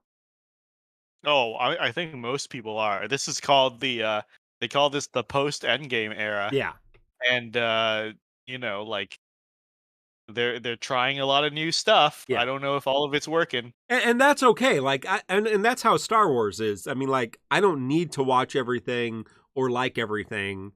If there's stuff that I do like, I like that a lot. But I haven't seen Black Widow. I haven't seen Doctor Strange. I love Doctor Strange. I haven't seen the new Thor movie. Like I'll watch them eventually. They're all on Disney I have Plus, Disney so Plus. I kinda, can watch them all at any time. Right. I've not watched when it comes to the series. Like I watched Loki. I watched Wanda. I watched Captain America, and I watched Loki, and I liked all three of those. I thought those were great. I enjoyed them a lot. I've not watched Hawkeye. I've not watched Moon Knight. I've not watched She-Hulk yet. I mean, I don't watch a lot of TV, but so yeah. So I'm behind quite a bit. I'm up on Disney stuff, so I've watched all the Star Wars stuff. So I've watched all the live action stuff. I haven't watched all of Bad Batch, but and DC stuff I just don't care about. I mean, I'm just not a big DC fan. I love Batman, but I haven't even seen the new Batman movie, the Robert Pattinson Batman movie.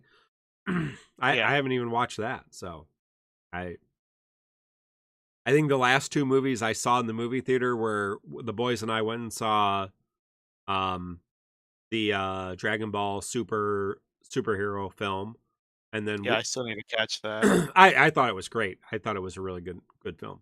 And then the boys loved it. And then we saw Dune, the first part of Dune, which is one of my favorite books. I've not watched. Have you watched the Lord of the Rings show? Yeah, I'm enjoying it a lot. I'm trying to stay away from the online community because there's a lot of racist backlash. A lot. Like if you look at the user reviews on Rotten Tomatoes and Metacritic, like 95% of it is racism. Like this is not the Middle Earth Tolkien envisioned. In the books, he says all elves have long hair and blue eyes. And they're calling the show woke washed, which is a new thing that people call shows now. Oh, nice. So it's 95% of that and 5% nerds saying this is breaking canon like Star Wars. So like well, they're not I they're not real Star Wars fans in that case, because believe me. yeah, and it's just George like, Lucas is the #1 perpetrator of breaking canon, and Tolkien is the same way. If you're not familiar, he did rewrite The Hobbit. yeah, Tolkien retcons his shit. Yeah, he retcons his stuff a lot. Like, And come so on. like that's People one of don't the know big either one of these. that's one of the big arguments. I don't know if this counts as a spoiler since it happens at the end of the first episode, but basically a wizard lands in Middle Earth, and so people are debating the canon of Tolkien said we don't know if it's Gandalf yet, but everyone thinks it's Gandalf, and they're Right. like Tolkien said Gandalf didn't arrive until the third age. Why is he here in the second age? And then I don't know, people are pulling up, they're like, oh well, he did retcon this and blah blah blah. But like it's just nerds arguing. And I think it's really bad right now because with Star Wars, you have a lot of hands on it at this point. Yeah. Lord of the Rings, because of his stupid son, it's always been Tolkien for like 100 years. And Yep. so those fans are even more diehard about what is canon and what is not. But stories need to evolve. They need to be passed on. Right? Tolkien can't write any more Lord of the Rings. He If cannot. you want any Lord of the Rings, it's got to come from other people, and things have to change. Like I just this is like the worst parts of the Star Wars. Well, and it's same with Star Wars too, right? George Lucas is alive, but has said, "I'm done," and like so. Yeah. So the option was, and I, multiracial lines talking about EU stuff, and I hate EU. Like it wasn't that good. It wasn't that good. Like it wasn't that good. Now multiracial lines saying new things need to be created instead. Yeah, I think that's fair. But if you have a good franchise like Star Wars, like Lord of the Rings, that has a big playground where you could do some interesting things, then why not do interesting things? And I think Star Wars has been able to do that post George Lucas, because he basically said, "I'm done with it." And I think that's an interesting argument. That hey, let's just sandbox worlds. I mean, that's like saying, well, I'm done with D&D.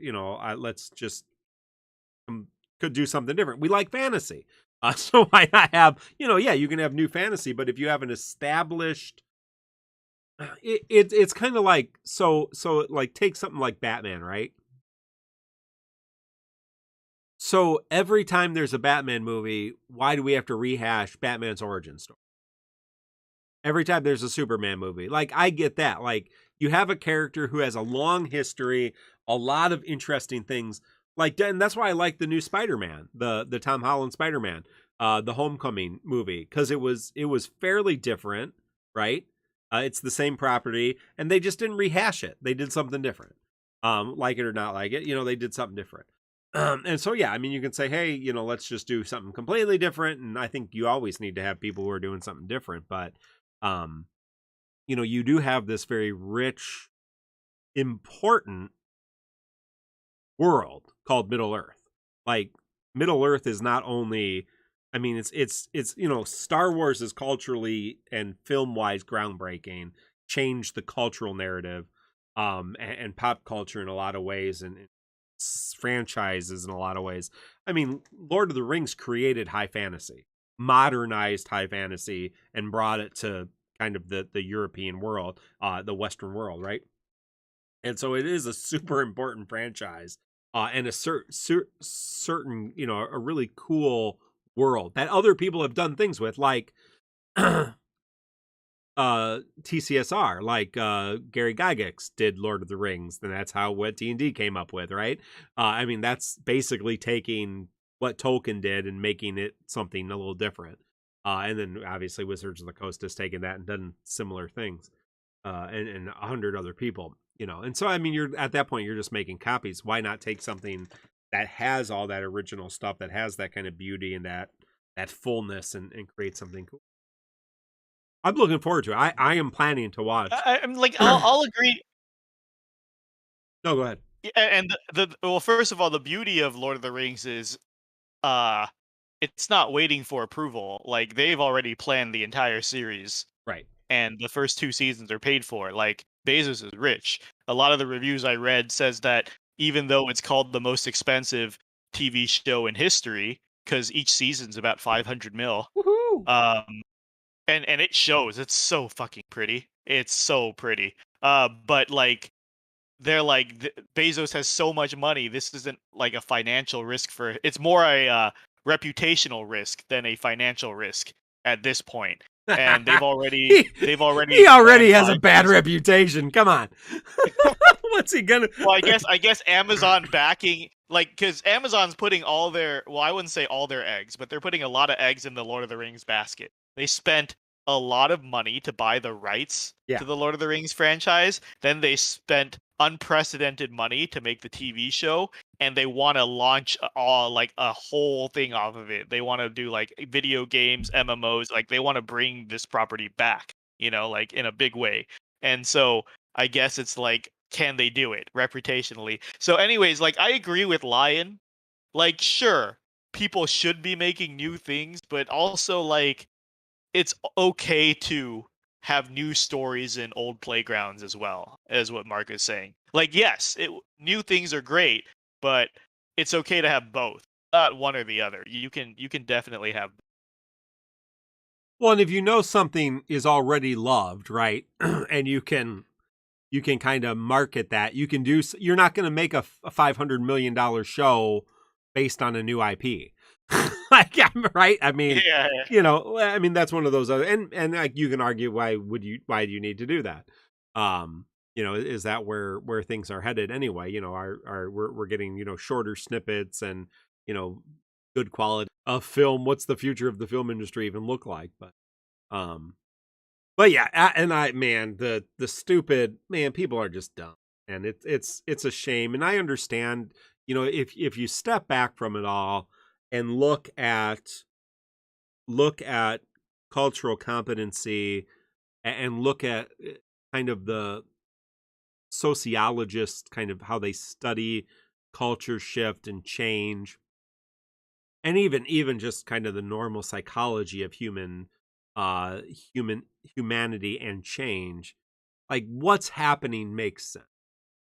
Every time there's a shift forward towards something new, there's always a pushback. And that's how our culture's always been. That's how humanity's always been. Every time we make an advance, there's always a pushback. And usually what happens is we end up moving forward a little bit. So there's a group that pushes really forward. There's a group that pushes back, and then we end up just kind of advancing. I mean, you want to take you want to take a classic example. You look like somebody like Galileo. Galileo made wild claims that he did not have, that were right, but he did not have the technology to back up, to prove scientifically. And so he said, hey, this is the way the world works. And also, by the way, God is dead. So he, don't get me started on Galileo.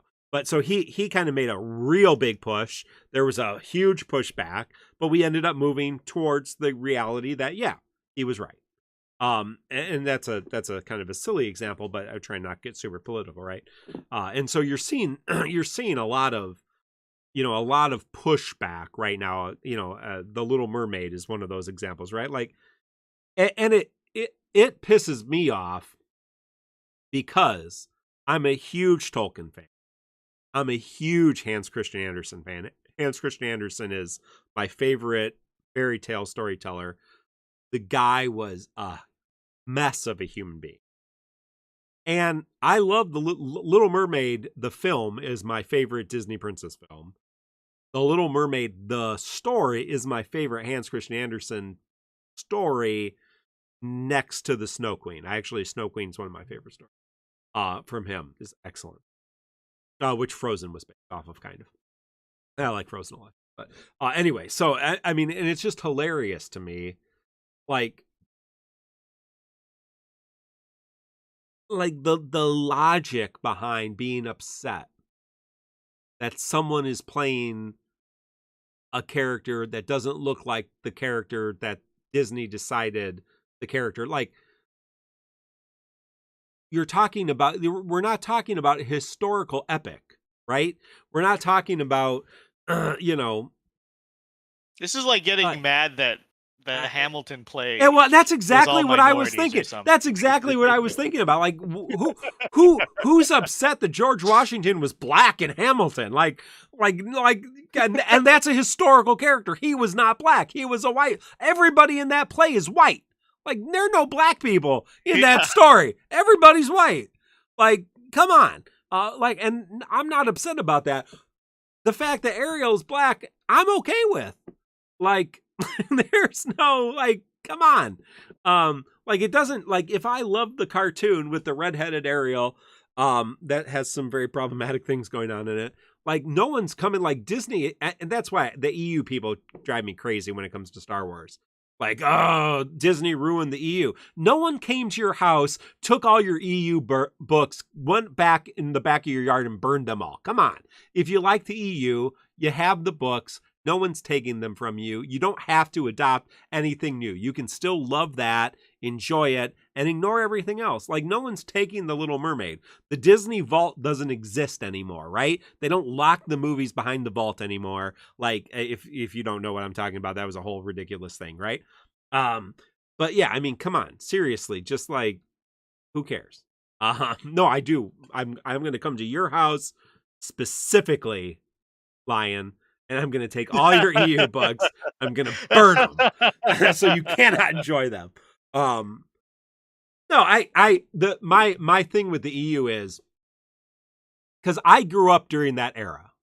So not only like I am old enough that I saw some of the original trilogy in the movie theater. So I am old enough that I saw the original trilogy in the movie theater. And I grew up with a brother who saw all three of the original trilogy in the movie theater, knew them by heart by the time. But then, you know, for the most of my young life, the only thing I had was, you know, remembering or maybe seeing it on TV occasionally, because that was like, to buy the VHSs at that point was like $100 each. So it wasn't until like the 90s that you could buy the VHSs affordably. So it was like, you know, the records and the books and, you know, the old movie books.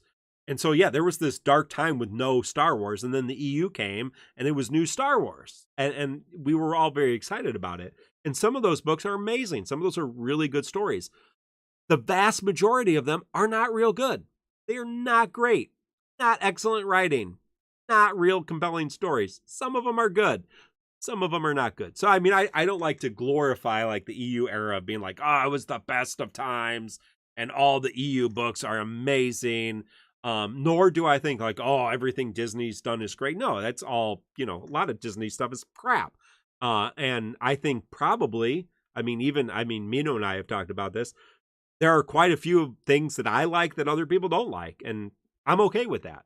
I like Star Wars enough to be happy that there's more Star Wars coming out. And I like The Little Mermaid.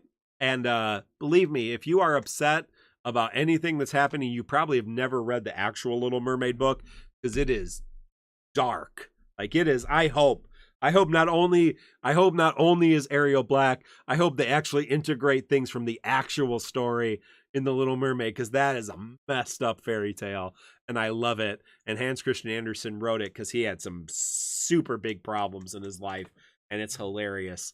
But it's a great story. So yeah, and come on, freaking, you know, I'm upset because some hobbits have darker skin than other hobbits. Come on. Like I just feel sad. Like I said, from a big view, like looking up and understanding cultural shifts and everything, I get it. But for like the individual, so thinking about the actual people, like I just feel bad. Like it's such a, you know, it's such a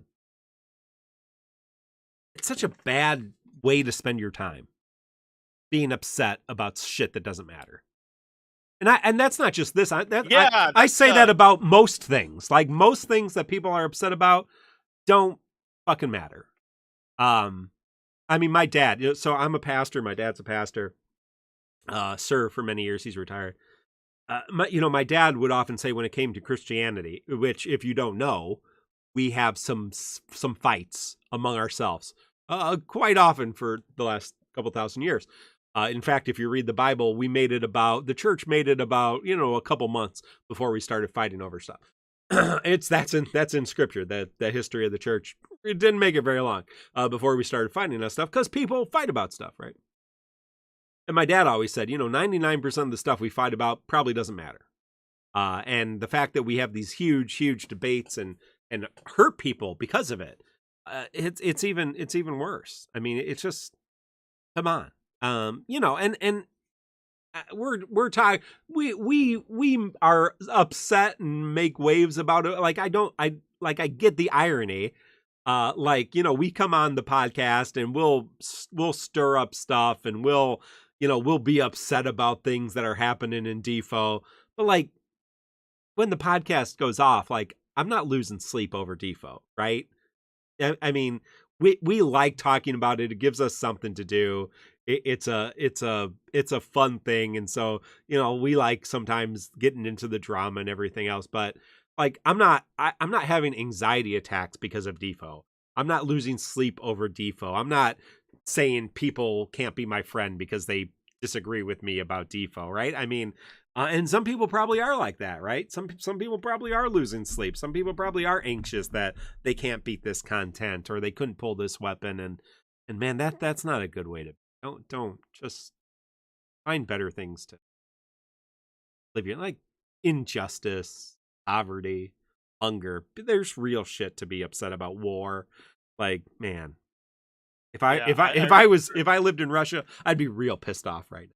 And I'm kind of pissed off about that whole situation. But I got United Methodists in Russia and in Ukraine, so I have a good beat on the people who are involved in that crisis. Like, that kind of shit sucks. A lot of people anxious over yeah, and that's right. Like, don't play it. Like, just, you don't need to write a blog on Reddit. And I get the irony, because we have a podcast and we talk about this. Like, I get it. But again, I'm not angry about anything when it comes to this kind of shit. I don't know.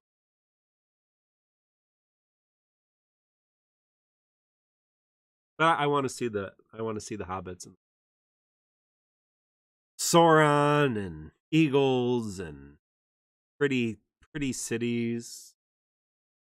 I bought some magic cards today, so we're trying to figure out what game we're going to play after Final Fantasy 14. We haven't decided yet. Well, it's soon. I think you guys only have a couple more sessions. We have 2 dungeons and 2 trials. Yeah, I think so. Pretty close. It's been a run, man. It has been a run. The Final Fantasy 14 train. The Monday night experience. Playing Final Fantasy 14. Yeah, get on that Genshin. Well, my one friend has played Genshin a lot. I played a little bit. So, I don't think they're going for Genshin. I think it might be fun to play. Well, Mino, anything else before we call it done? The only thing I wanted to butt in was that my brother-in-law is he watches a lot of this stuff, and he doesn't care about canon and all. And when he learned about the Lord of the Rings backlash, he's just like, he said something similar to you. He's like, you gotta wonder, like, what kind of time did these people have to get mad about, like, what race is playing what fictional character, or like what is quote unquote canon? Like, he's like, you gotta wonder what kind of people really care about this shit. Like, how do they spend time going on the internet and blogging about it? But right, I got nothing else. I gotta go eat. Yeah, let's wrap this up. All right. Well, hey, thank you all for sticking around and listening to us rant. Enjoy what you enjoy, and don't shit on other people's parades. Don't shit on your own parade. Don't shit where you eat. Don't shit the bed. Or do. I don't really care. Just enjoy your life. Don't hurt anybody else. Try to make the place a better place. And yeah. And Tifa and Aerith get dresses. So look forward